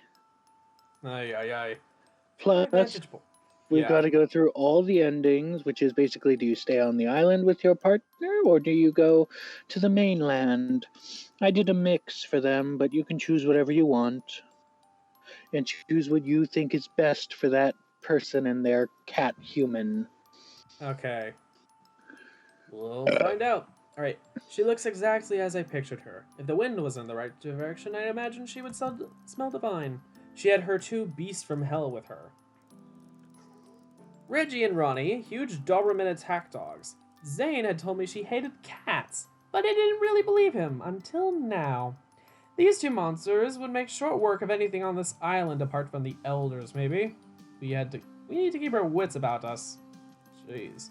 I was just about to hear her and the professor. I could just about hear her and the professor as they pass where I'm hiding. It's a long journey, my dear. You must be exhausted. I'm used to it, but the weather is very warm today. A little cold refreshment would be welcome. Of course. We'll head to the mess tent. I need my darlings fed and watered. You'll see to that. She's talking to Zane, who's walking 2 steps behind them, looking like the perfect bodyguard. As he passes, I can see he has his fingers crossed behind his back. They'll be well sorted, madam. When they've gone and it's safe to move, I scramble into my next position near the mess tent. I can see the others are all at their posts waiting for a signal. When I'm sure Miss Fisher and the professor are seated comfortably, I gesture to the lads. Kibbles and McMurphy shoot out from their hidey holes and run up as close as the two snarling beasts as possible, without being in range of the gnashing fangs. All hell has broken loose. Ronnie and Reggie are going wild, snapping and straining at their leashes to get at the two brave cats who are hissing and spitting, along with some choice language that thankfully only I can understand. Wait, can't the professor hear the cats? Shouldn't he also be able to understand that? Or was he given an antidote serum so that he wouldn't? You know what? Never mind. I don't know.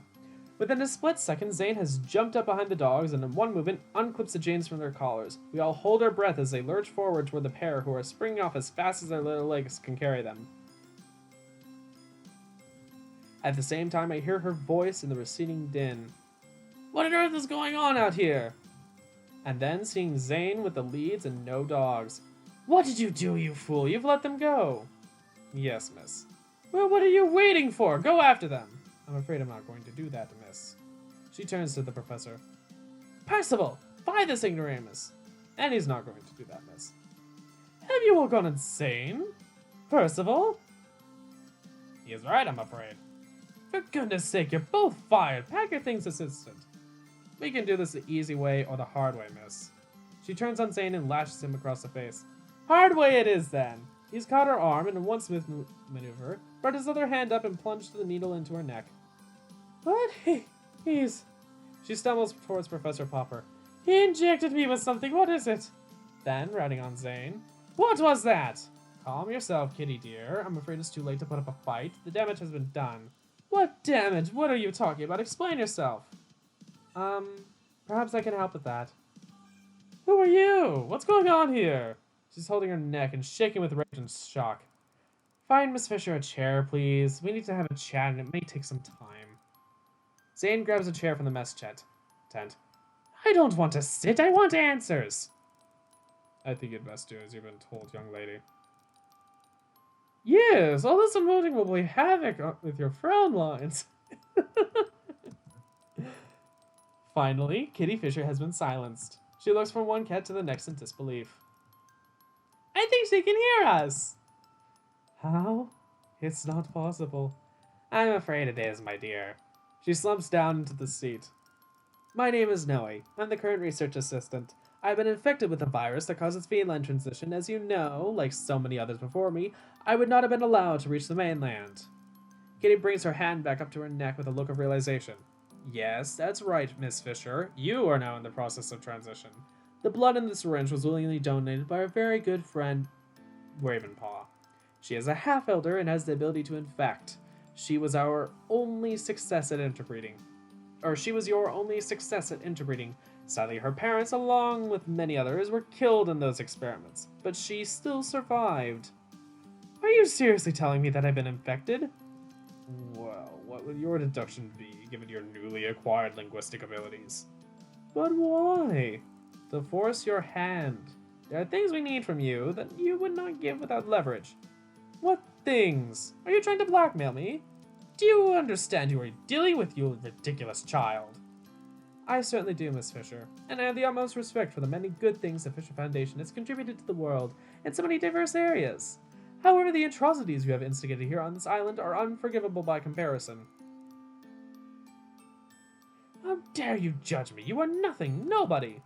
And yet I seem to have your future firmly in my hands. You think you're so clever. Well, let me tell you. No, actually, let me tell you. Here's the situation. We have positioned Neko in a secret location.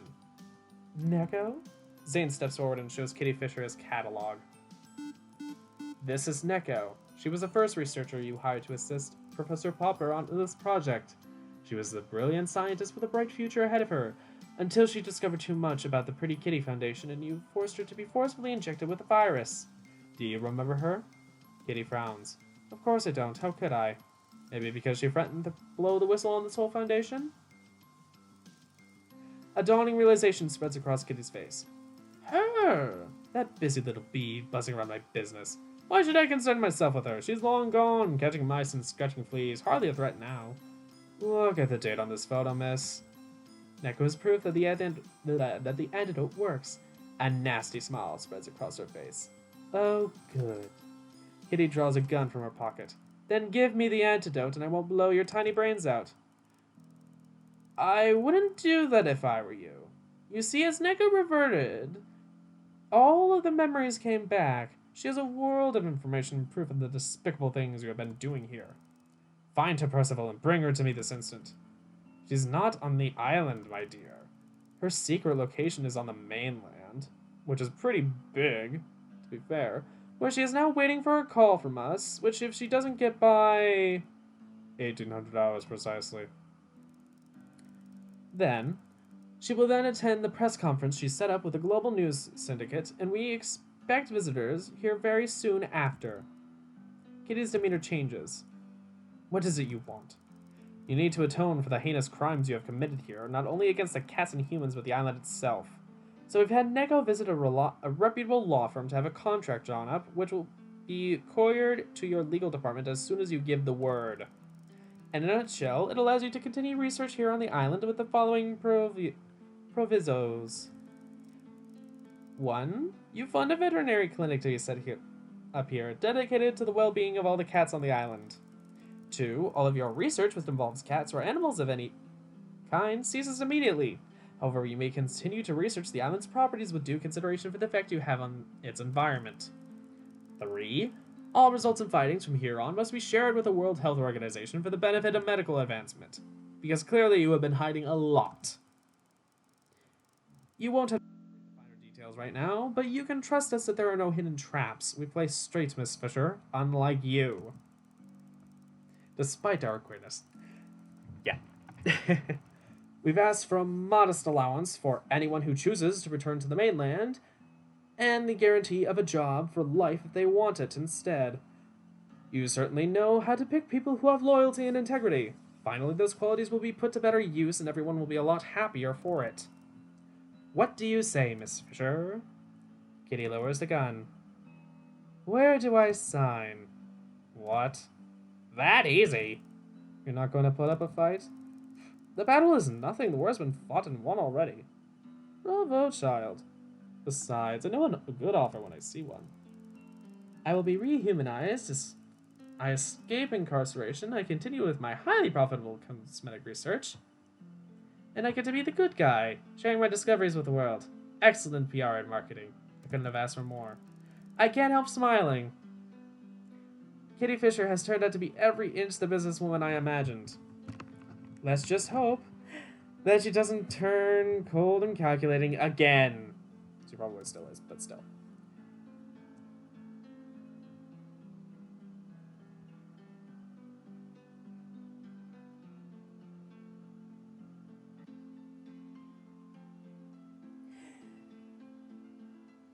And all the kitties return! Kitties! Yes, we decided to hold our meeting on the cliffs that lead to the rainbow pools. It was Snooty Booty's idea. It smells just heavenly! She's half right. When the breeze is in our direction, it carries a sickly sweet perfume, even this far along. I remember when I first came here with Trixie. It amazed me. I didn't know then that this place had been used to add perfumes and dyes to the cosmetics. Everything about the island was so baffling back then. How long ago that seems now. Major, do you want to begin? He loves calling us to order and is great at keeping us on track. It makes him the obvious choice for chairperson. Yes, thank you, Noe. If I can have your attention. Kibbles! The sun is glinting off silver specks in the rocks and has distracted Kibbles. He's hunched with his ears pinned flat to his head, ready to pounce. Stop catching the lucilites! I'm not. I'm making sure there are no hidden microphones. No one has bugged the sunbeams, Kata. Come over here and let's hear the latest intel. Alright, a deep brief. I'm on it. As you all know, Noe has had extraordinary success with the antidote. A friendly little cheer goes up, causing me to blush. The Neko has not shown any contraindications in the period since her full transition back to human. So the time has, at least, arrived for each of us to think very carefully about whether we want to undergo treatment to bring about our own rehumanization. At this point in the proceedings, I would like to hand over to Noe. Oh, thanks, Major. So we're finally here. It's a big step, guys. One or two things need to be said before anything happens. Although I'm very confident in the safety of the serum, I feel we need to decide with regard to our emotional well-being. Not everyone may wish to give it the life they made for themselves here as a cat. Each one of you must search your own hearts, but I suggest you also talk with each other for support. Needless to say, I'm available should you wish to go over things with me. Trixie holds up a paw, and I nod to indicate she has the floor. When is all this going to happen? Will it be available to all the cats on the island? Good question, Strix. Firstly, the answer is yes. All cats will be offered the opportunity to undergo transition back to human.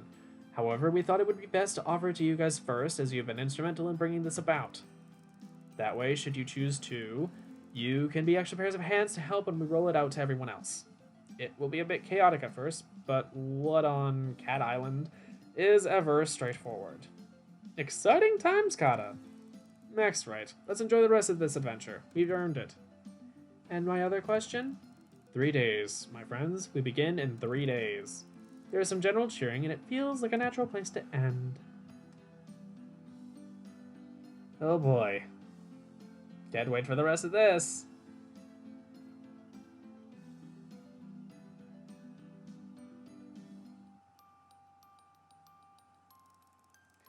Kibbles hasn't been seen for over a week, and I'm really anxious about meeting him. What if it didn't work? Of course, what if he became sick and no one was there to help him? The antidote was so successful on me that I stopped being able to communicate with cats a few days ago, and I can't even get any information.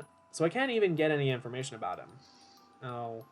All I've been able to do is turn up at the designated place every day and leave his dose in a petri dish mixed with a little minced chicken. Each time I return, the dish is empty, so I assume he's taking it. It's been a roller coaster, taking my own daily stats and seeing everything returning to normal. A real mixture of sadness at separating from my feline community, but excitement also at seeing the antidote doing its job and proving itself a success. And finally we're here, the last day, last dose, final showdown. I told Kibbles a week ago that I would meet him at this spot. I left some of my clothes for him in the hope that the results are good, and here I am, and there's no sign of him. Kibbles, you around? No answer, so I sit down and wait. As the minutes tick by, my heart sinks. He is not coming. Something's wrong. I need to look for him, help him. Then suddenly, something lands on me from behind and sends me sprawling. I'm being wrestled by someone. I manage to scramble free as I hear a familiar voice. I won. You're useless against me now as I'm at full strength. You'll never beat me. It's him. It's Kibbles. Oh wow, look at you. Kibbles, this is amazing. This is exactly how I imagined he would look. A little taller maybe, but the lopsided grin is there, and I'm used to him instantly. I wanted you to think that I wouldn't make the grade. Think again, lesser mortal, for I am a god. You certainly are. He's you. Oh god, no. He's the personality me, but we've like, turned up to 11.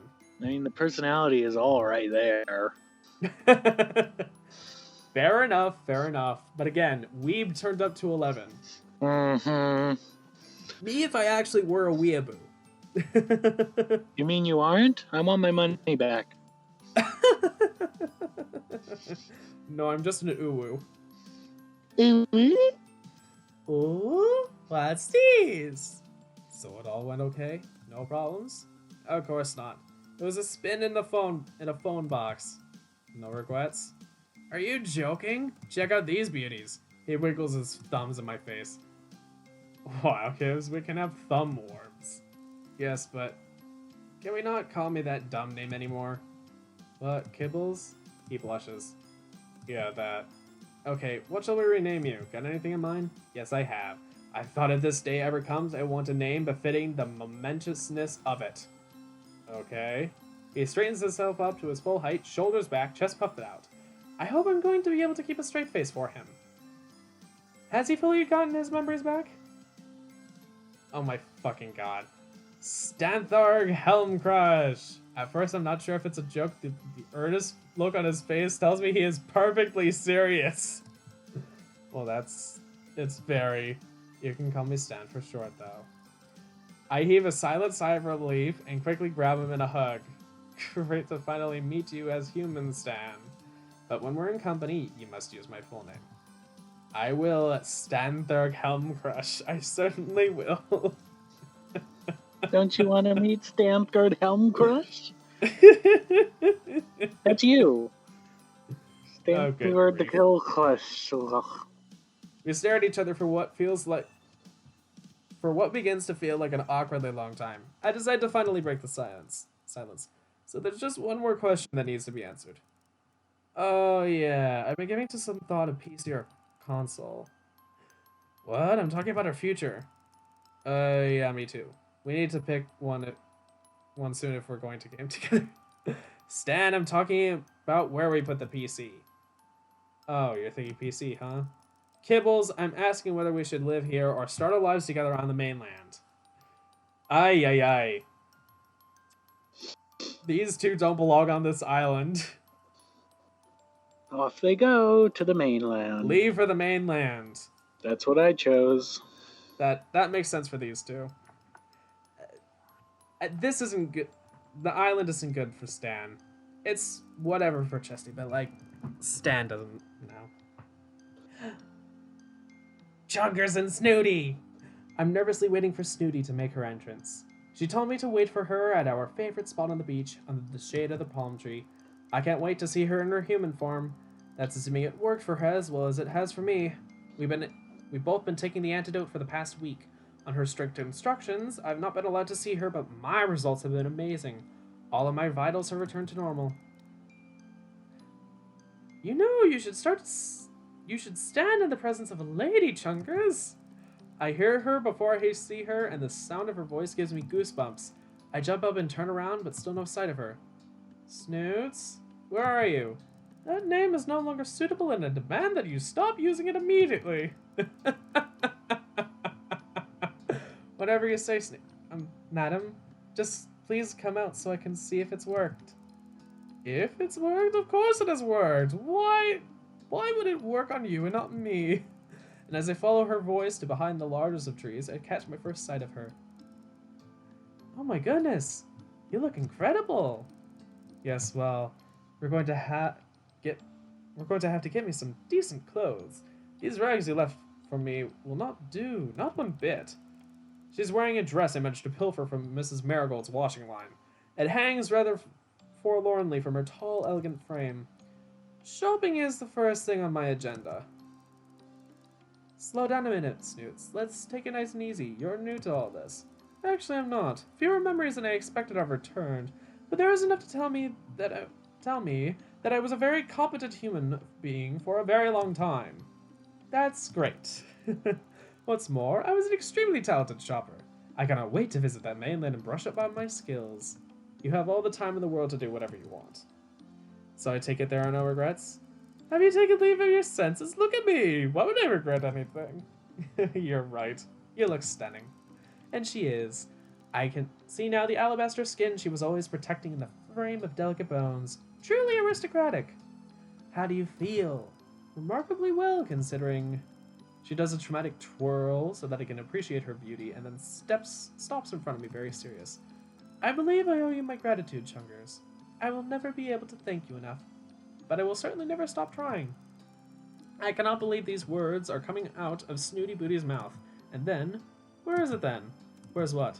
I trust you to arrange first class transport for me. My delicate constitution does not travel well. Oh, Snooty Booty, it's a 5-minute walk into camp. Very well, come along.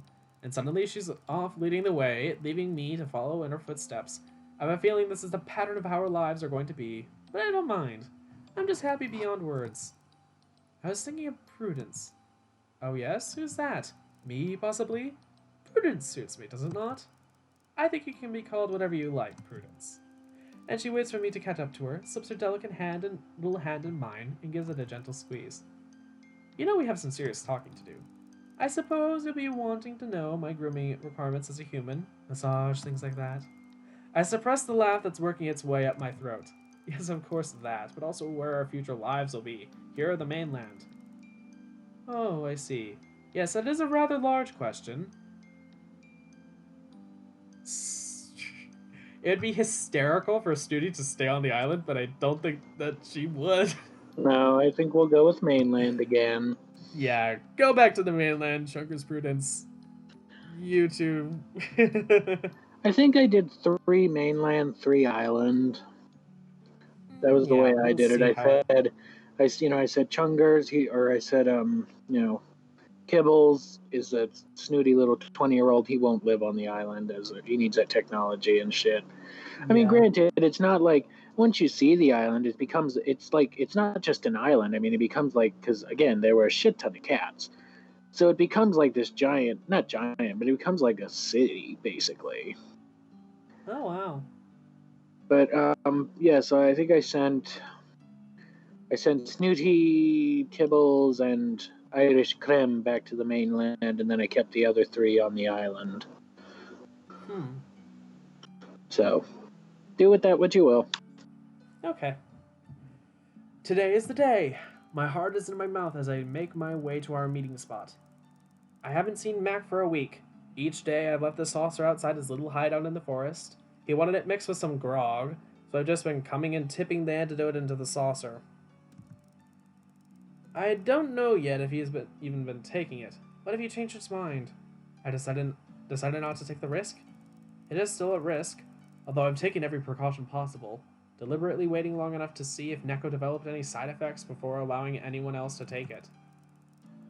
I know it's working on me though. My vitals are returned to normal, and 2 days ago I stopped being able to understand the cats.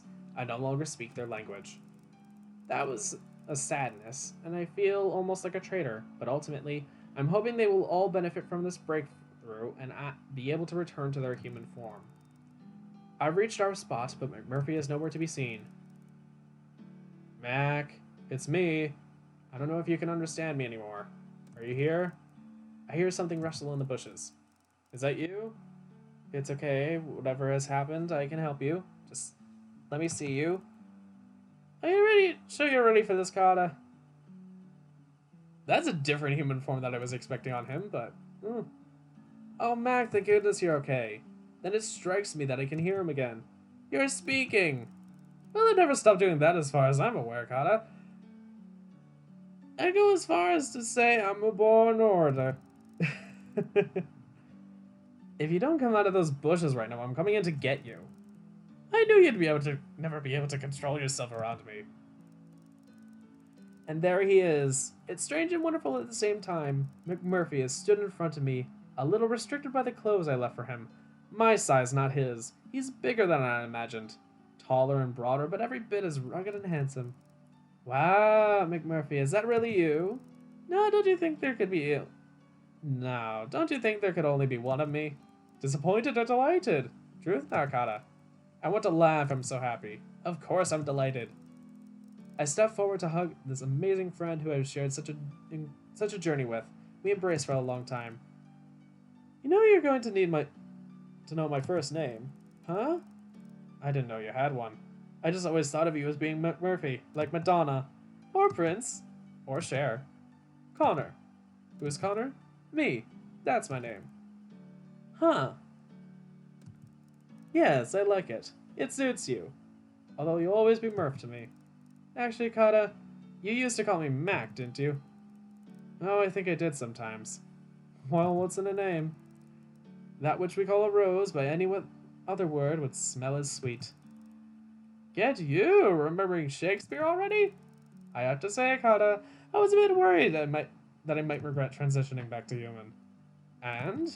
Shakespeare! You! Not a bit of it! I think this will get better and better. He crooks his arm for me to link. Lead me to the nearest tavern. That may be further than you think, Connor. That's a good point, Kyle. What it will be? Mainland or island? Your place or mine? I'll send him to the mainland. Yeah, he's not made for this place. He Well, crash landed here on a plane, didn't he? well, nobody's made for this. Some people are just better at adapting to it. Yeah. I thought he would. I always wished Connor was going to be cuter. Because he was a really cute cat. He was. I think I would have liked it better if his hair was a different color. I don't know, maybe.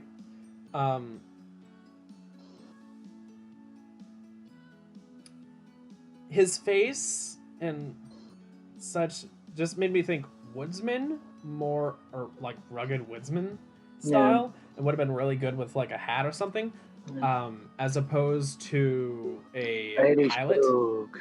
He's, I don't know, something that needs to make him look like an Irish brogue. Anyway, next. Anyways, I have no idea what to expect. My hands are trembling. I've been taking 400 milligrams of the antidote every morning, and all my vitals have returned to normal. My hearing has decreased, my vision in the dark has become virtually non-existent. As of yesterday, I haven't been able to communicate with the cats anymore. When Trixie found out I had a breakthrough with the antidote, she insisted I try it on her as well as myself. I tried to make her wait until she saw that what the longer-term results were for me and Neko. I didn't want to put her at risk, but she wouldn't accept no for an answer, so I stopped arguing. I've been leaving a small saucer of the medication mixed with food outside her cave every morning. She's requested that we don't see each other during the process of human transition, as she's worried she'll frighten me. She could never frighten me, but I respect her wishes. We've arranged to meet at the beach on the day of our final doses. I'm feeling anxious. I hope it's worked, and she's happy. I lift the medicine to my mouth and take the final dose. I close my eyes as Trixie requested and wait for her to arrive. It feels like forever, but finally, I hear her approach. Human? Claire? Her voice is the same. You can open your eyes now. In spite of my fear, I open my eyes, and as soon as I see her, I let out a gasp. Well? You're a human!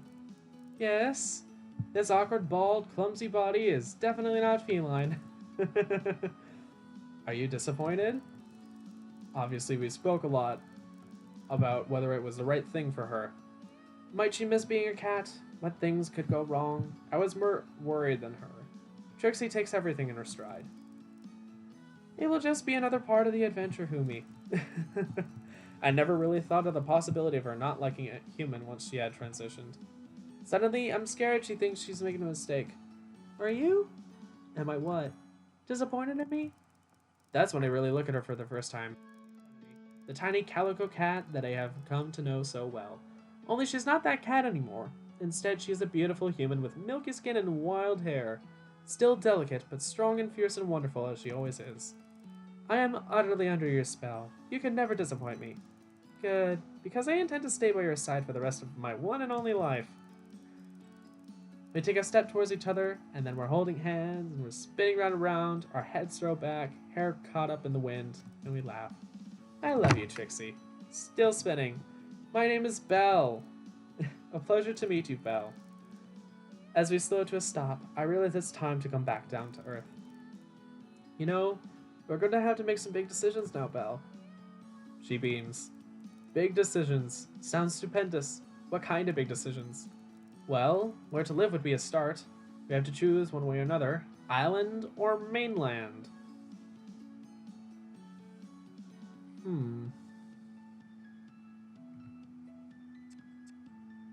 Island lesbians. Ocean lesbians. She's an island lady. Yes.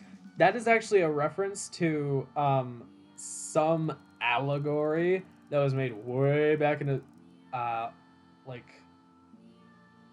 1000s Arab literature, where it was women who like women are like those of the sea, men who like men are like those of the land, or something like that.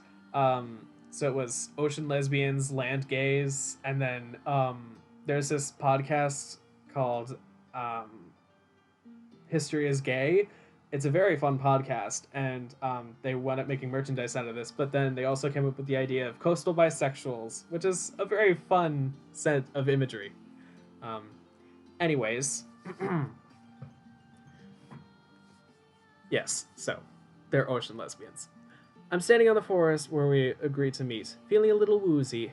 I sat on the stump of a tree and allow my last dose of antidote, and swallow my last dose of antidote. It turns my stomach and I have to take deep breaths to stop myself from retching. I suppose this is how Ravenpaw must have felt most of her life, taking medicines that were meant to make her better, but in fact made her feel so much worse. Excuse me. I wonder how she's getting on with this. She was totally insistent that I didn't see her during the process, and that we all should only meet on the last day of our treatment. It's been really hard staying away. I've had to fight the urge to go looking for her and check that she's alright. I close my eyes, and as promised, and wait for her to approach me. After a short while, I hear slow, measured footsteps crunching through the fallen leaves. I'm a little paranoid that it's the professor or Zane, but I decide to keep my eyes shut regardless. Finally, I feel a delicate, cold hand on my shoulder, and somehow I instantly know that it belongs to Ravenpaw. A shock of excitement runs through me, as I realize that this means the antidote works, not just on me, but also on fully transitioned cats and half-elders. I'm here, I guess? Oh my gosh. She is so goth. She has already managed to grow piercings. I'm so happy to hear her voice again. We spent so many hours sitting together, going over every detail of what transition might entail. Not just the physical changes and possible difficulties, but also the feelings. It was a far more risky decision for Ravenpaw than any of the other cats. She had never been human. We weren't even sure if it would work on her. What if it caused trauma or injury to her, left her deformed or debilitated? I replay our last conversation in my head. Do you think he'll still feel like a cat, trapped in a human body? Well, none of the cats said they felt like humans trapped in a cat's body. It will probably be the same the other way around. We can't know in advance, unfortunately. If you're not sure, then let's just wait until more is known. No, I have made up my mind. I want us to be together and to be free to do anything we want. We might travel the world together. And now here she is, fully transformed. Well, aren't you going to say anything? Ravenpaw. Yeah, well, I was thinking about that. I don't think the name Ravenpaw suits me so much anymore. I guess I should have a human name now, right? So I thought, what about Miranda? I smile and slowly open my eyes. Oddly enough, she looks exactly as I imagined she would, with raven black hair and those beautiful eyes, one brown and the other blue. Miranda, you look human. Oh, that's a bit of a backhanded compliment. No, you're beautiful. How do you feel? Strange. It feels familiar, yet it can't, can it? I don't know. Maybe you feel your parents within you, your bloodline. I definitely have a strong sense of my mother. Like I remember her more clearly. She was a wonderful woman. And so are you, Miranda. No regrets? No. In fact, I feel like I've come home. Does that sound weird? I reach out and touch the silky hair, moving it away from her face. She catches my hand and kisses it. Thank you. I step towards her and wrap my arms around her. Miranda, there is just one thing. I feel her body tense. What? I won't have to change my name to Ferdinand, will I? We both start to laugh, more from relief than anything else. We know we have each other now, and life will never be quite as scary or lonely as again. So Miranda, will we be adrift on this island forever? What do you mean? Anywhere is home with you, but I still have to ask, where are we going to live? Here on the island, or are we going to start our lives together on the mainland? Stick it out on the island. Saving!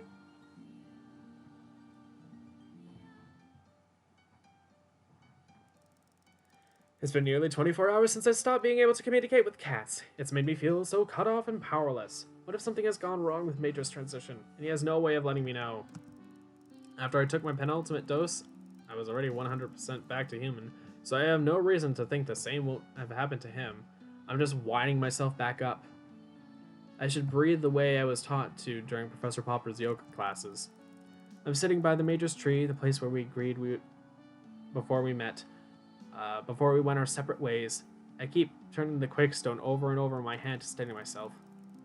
I think back over the decisions we had leading up to this decision to take the antidote. He's so sensible, so preempted every possible. He preempted every possible outcome and talked me through how we would deal with them. I wonder why I'm still so nervous. I guess he's a fairly old cat, and I can't bear the thought of him being in danger. My heart is pounding in my chest as I drink my last dose of the antidote and close my eyes to wait for him to arrive. Within moments, I hear footsteps slowly advancing until they stop right in front of me. Major clears his throat. Before you open your eyes, I feel it is only appropriate that I make a speech to mark this momentous occasion. When man first invented the wheel, I can't stop myself from leaping up and flinging my arms around the man who has been my best friend for 6 months, though I feel I have known him a lifetime. Major, you're human. I can't believe it. Floofy butt seems to wipe a tear from his eye, or perhaps I imagined it, and clears his throat. Yes, well, as I was saying, much as I'd love to hear your speeches, can I suggest we talk as we walk? We're meeting the others at camp, and we don't have very long to get there. Surprise party? Major, how did you know? It was one of the benefits of being a feline. Marvelous hearing. You don't mind, do you? Having a party? Well, it certainly wouldn't be my choice, but one has to be a little gracious, I suppose. Actually, I meant losing the feline hearing. Oh, that. Slings and roundabouts, my dear. I certainly am looking forward to gaining mastery of a pair of thumbs again. That's a good trade-off, if you ask me. Well, I'm responsible for getting you to this gathering on time, so chop chop. Don't want to be late. Very good guy. Efficient timekeeping is an important quality in a teammate. Teammate? Indeed. Is that not what we are going forward? Perhaps I have it wrong. And I see an unfamiliar look of uncertainty across his whiskered face. It is sweet and touching. No, not wrong at all, Major. We are, as you so eloquently put it, teammates for life. One last thing, if I may. Anything for you. I'd prefer you to be called by my human name from now on. I remembered it, which was rather pleasing, so I thought we would use it. Tom. Major Tom? Just Tom, I think. Then Tom it is. So, Tom, there's a very important issue we need to discuss, and I'd rather do it while we're here alone. He stops and looks at me with a furrowed brow. Okay, what is it? Don't look so worried. I only want to know your thoughts about where we should start a new life together. Yes, that is a ticklish one. Here or the mainland? I'm really not sure, but I do know that as long as my life is shared with you, I will be contented. Good, I feel the same. And I link his arm as we wander off into our future.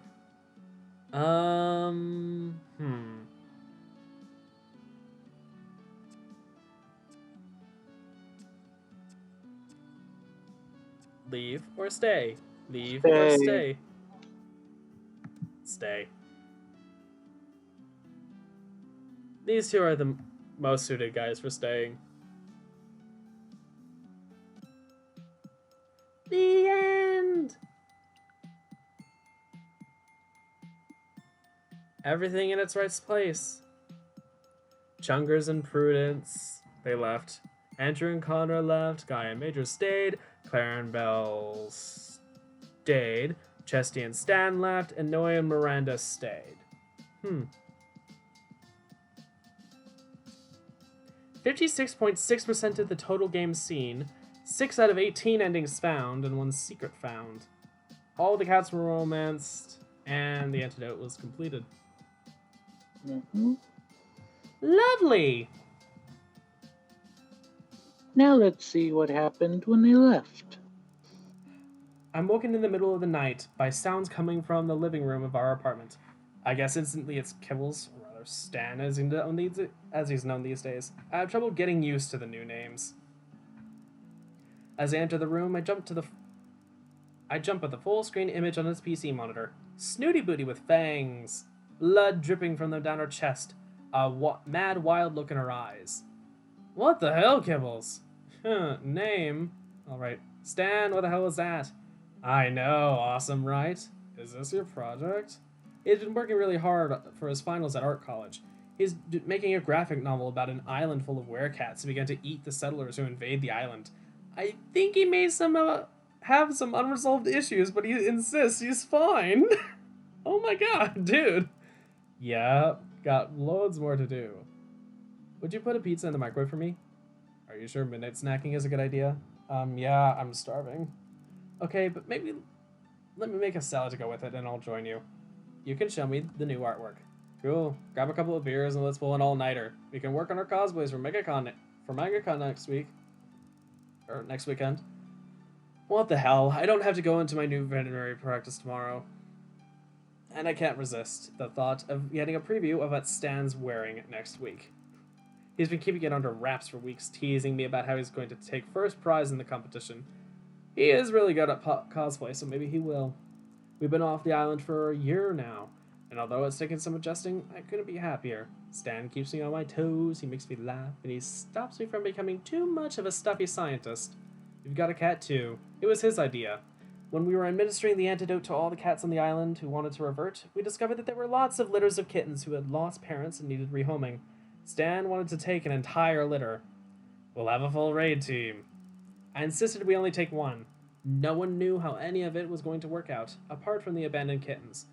There were also parents who had discovered they couldn't cope with so many children once their litters had been rehumanized. Oh my goodness.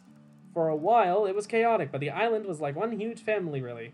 We all started adopting and fostering, and in the end, no one was left uncared for, not even our little fella. When we relocated, Stan said it was a shame not to take him with us. Our own piece of island living on the mainland, so we have a perfect little family. Sometimes we talk about returning. When we're old and want a quieter life. Not so quiet according to the letters I get from Zan and Neko. Apparently there's a cocktail bar and everything now. I'd rather have a beer here with you. You're just a big old softy, aren't you, kid? Stan. He pretends to ignore me and focus on his work, but I see the corners of his mouth curl up into a smile.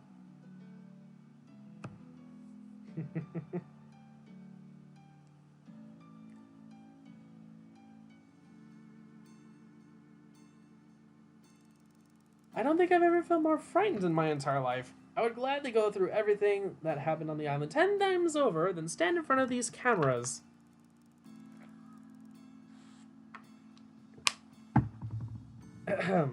When Prudence asked for my assistance with something at work, I assumed she wanted me to bring her a coconut chai latte or something. I could never have imagined this.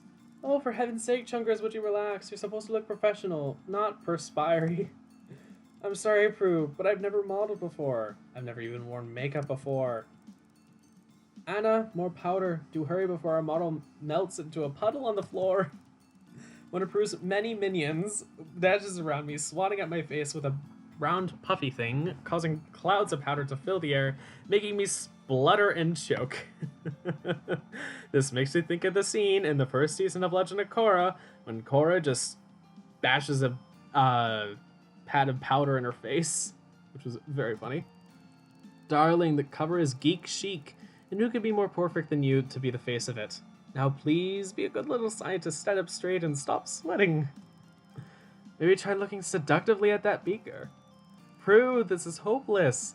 Couldn't look seductive if my life depended on it. Au contour, mon petit chouchou. Prudence is every bit as persuasive as Snooty Booty was. Becoming human has not diminished her sense of entitlement one jot. What Prudence wants, Prudence gets. I may as well give in and face the music. I feel myself blush as I try to romance the glass flask in my hand. Yes, perfect. Now tilt your head up and look inquisitive. Excellent. Now perplex. Sublime. Enlightened? Overwhelmed. Yes, darling. Caress the Bunsen burner. Look through the microscope. Beautiful, lovely, and cut. That's a wrap, everybody. Shall we lunch? She's turned to me, but I'm busy fanning myself with a prop clipboard. The heat from the spotlights, the 6 inches of makeup, and good old-fashioned embarrassment have made me feel like I'm roasting alive. You were marvelous. Quite the natural. Of course I knew you'd be perfect. I feel like I'm in a steam bath. Anna, blot the model. Anna walks around me again, mopping my face and neck with a moist cloth. I try to swat her away, but she's more persistent than a wasp on ice cream. That's enough, Anna. Now, leave. I was so nervous. Why do you worry yourself so much? Nature has provided you with all that you need to effortlessly command a camera. Greatest strength is also your greatest weakness. Oh, yes? What's that then? You think too much. I suppose it's a good thing I'm a scientist then, and not a model, isn't it?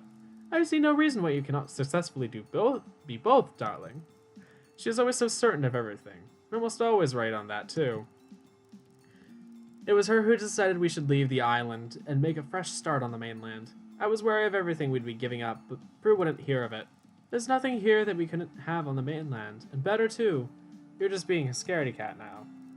She was right, of course. I was scared, but I knew that wherever she was going, I would follow, and here we are. We have a wonderful life together, apart from when she gets mad ideas, like thrusting me in front of a camera. Come along, Chungers. I've booked us a table at Katya's for lunch. Sushi? Of course. It's your favorite, and you're my favorite. As we walk out of the door, she links her arm through mine, I beam from ear to ear. I really did get the cream after all. Okay.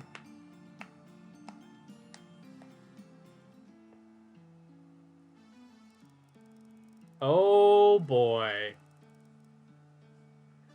It's been a long day. Work on the mainland is a lot faster paced than on the island. It's taken me a while to get used to it again, and my stress levels still get quite high by the end of the day. I'm grateful for the chance to unwind this evening at my local authentic Irish bar Okada's, which just so happens to be owned by my very own King of the Emerald Isle, formerly known as Mick Murphy. Andrew, your timing is, as ever, impeccable. I have something for you, and it won't wait. Is it a hug? Because I need a hug. Oh, Kata, I've always got one of those for you. Come here to me. I swear I can almost hear him purr as we embrace. And now, without further delay, a drum roll, please. One of the regulars starts pounding out a drum roll on the counter, which ends in a crescendo and whoops from the punters as Connor produces a glass from behind his back and lifts it high into the air. I give you the gift of alcohol! What else would you expect from Murph? You don't say. Hang on now, Kata. This is no ordinary drink. So I see. The glass he's holding up is an elaborate affair with some fruit, foliage, and a sparkler. I've made this in your honor, and if you give it the seal of approval, I'll add it to the menu this very night. I call it Curiosity. Okay, that is good. I'm touched that he remembers how much I pined for a proper cup of tea on the island. I probably whinged quite a bit about it, but I come to think of it. Now I come to think of it, so I try to be gracious and grateful for his efforts. Looks great. I give a suspicious sniff and immediately hit with a sugary sweetness. What's in it? That's for me to know and you to figure out. Go steady with it though. That's the only hint you're getting. Okay, here it goes. Slant. The whole bar shouts slant back at me. I close my eyes and take a sip. Oh my goodness! The strangest feeling has washed over me. It tastes like the beach. He's right. I've been utterly transported back to the coast of Cat Island. It takes my breath away. But how? Well, you see, Kata, I had a little help from my friends who were only too happy to ship over some of the rarer ingredients. Mana! The nectar from the heaven flowers. I knew I could taste it. You have Mara and Mason to thank for that treat. And the sparkle of the life water. Uh-huh, that's the lift. But there's something else vaguely familiar. Oh! I suddenly feel as if my throat has been set ablaze and I'm convulsed by a fit of furious sputtering, much to the amusement of the rest of the drinkers around me. And that'll be the grog. He thumps me on the back until I regain my composure. Crikey, Connor, that's strong. Well, there's a method in my madness. I figured I might have a better chance of success if I got you a bit squiffy before I popped the question. Question? What question? The entire bar has become silent and all eyes are on me.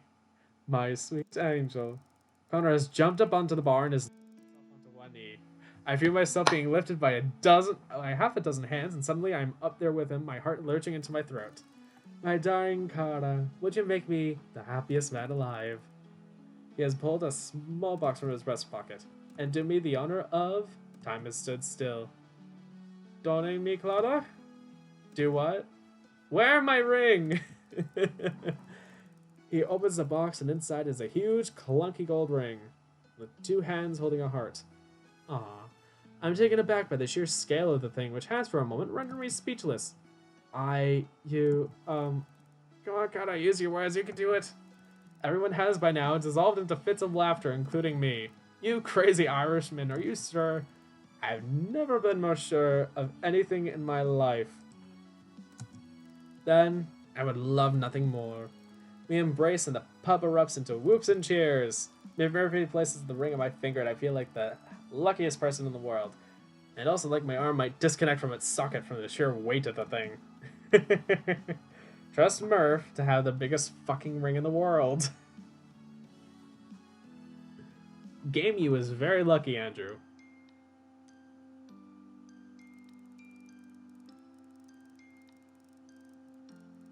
Oh boy.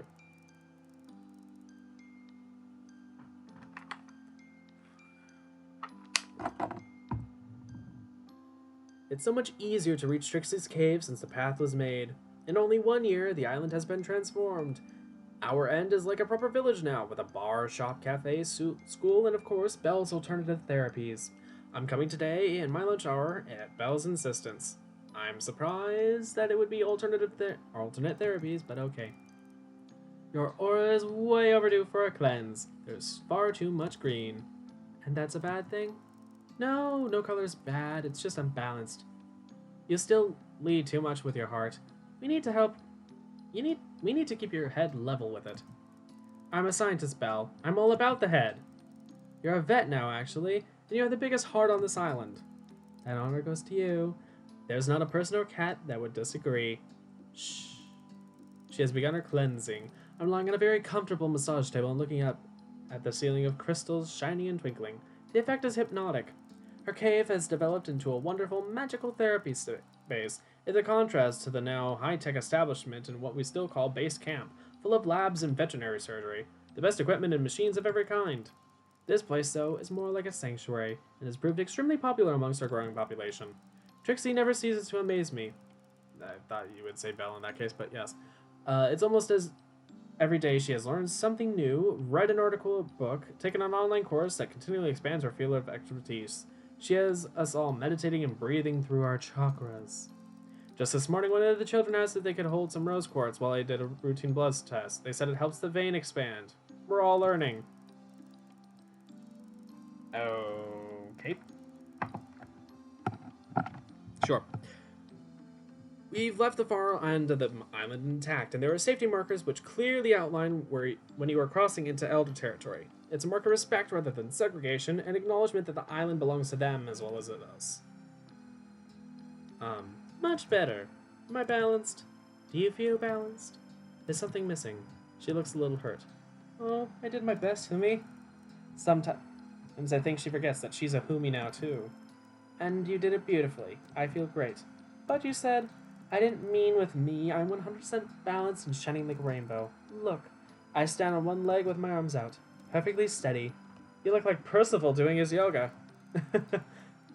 This only thing missing, the thing that would balance us completely is, I take a deep breath, a kitten. Or 2. Or 3 even. There's a split second when neither of us breathe, and then suddenly Belle has launched herself at me and knocking us both over. Yes, yes, yes, to all 3.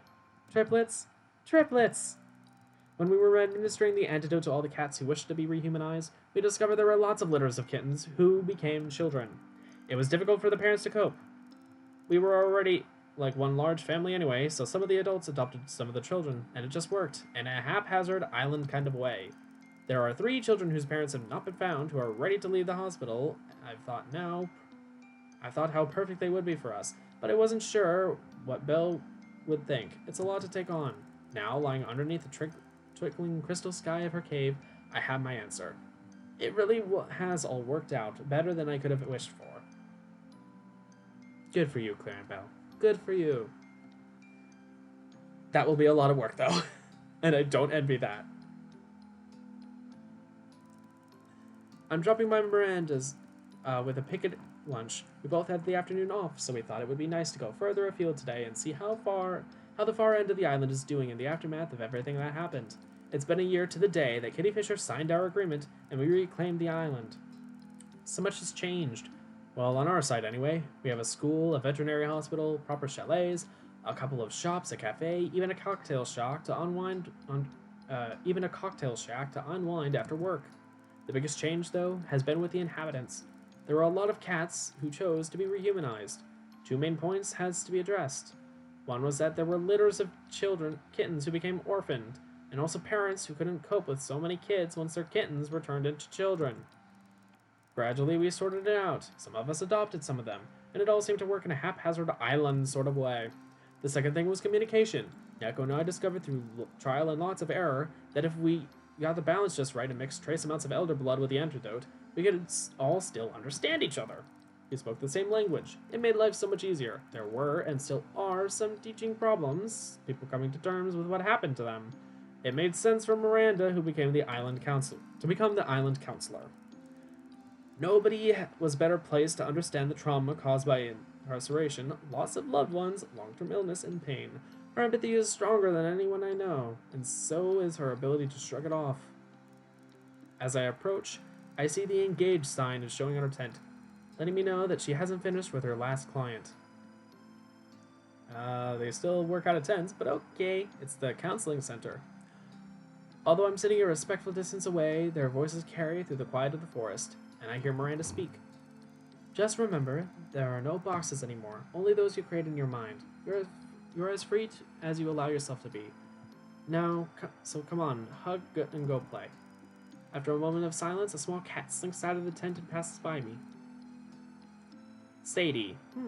Hey, Noe. Hi. And hi to you. I hope you got some decent food. I'm famished but picky. Only the best, of course. Mara says hello. We make our way beyond the markers that now clearly define the area known as the danger zone. It's not segregation, it's a mark of respect. It shows we understand that this island belongs to the elders, and we will not transgress on the rightful ownership. There's no hostility. We tolerate each other with goodwill. When we settled near the cliff's edge and finished our lunch, Miranda pulls out a notebook from her pocket. I finished it. Oh, really? That's fantastic. Want to hear it? You really need to ask? I love her poetry. She's become an exceptional writer, and I'm her biggest fan. This one's for you. Really? I feel myself blush with pride. It's called Bore. Oh. Just listen. Bore. You bore into my soul, and you find me there, hidden under layers of I don't care and leave me alone and I'm okay. Buried deep beneath the things I cannot say, you tunnel through the acid from my scalding tongue, scale the wall of silence where my truth is hung. Great escape routes for me, show me you adore me, lovingly ignore me when I say I'm done. You stroke me even when I scratch, and the love I toss aside you catch. Your heart is always on the latch. We really are a perfect match. I sit in silence for a moment. Didn't you? Maybe you didn't understand it. It was, I know what it was. It was beautiful. Thank you. We are, you know. We are what? A perfect match. Oh gosh, the cat face.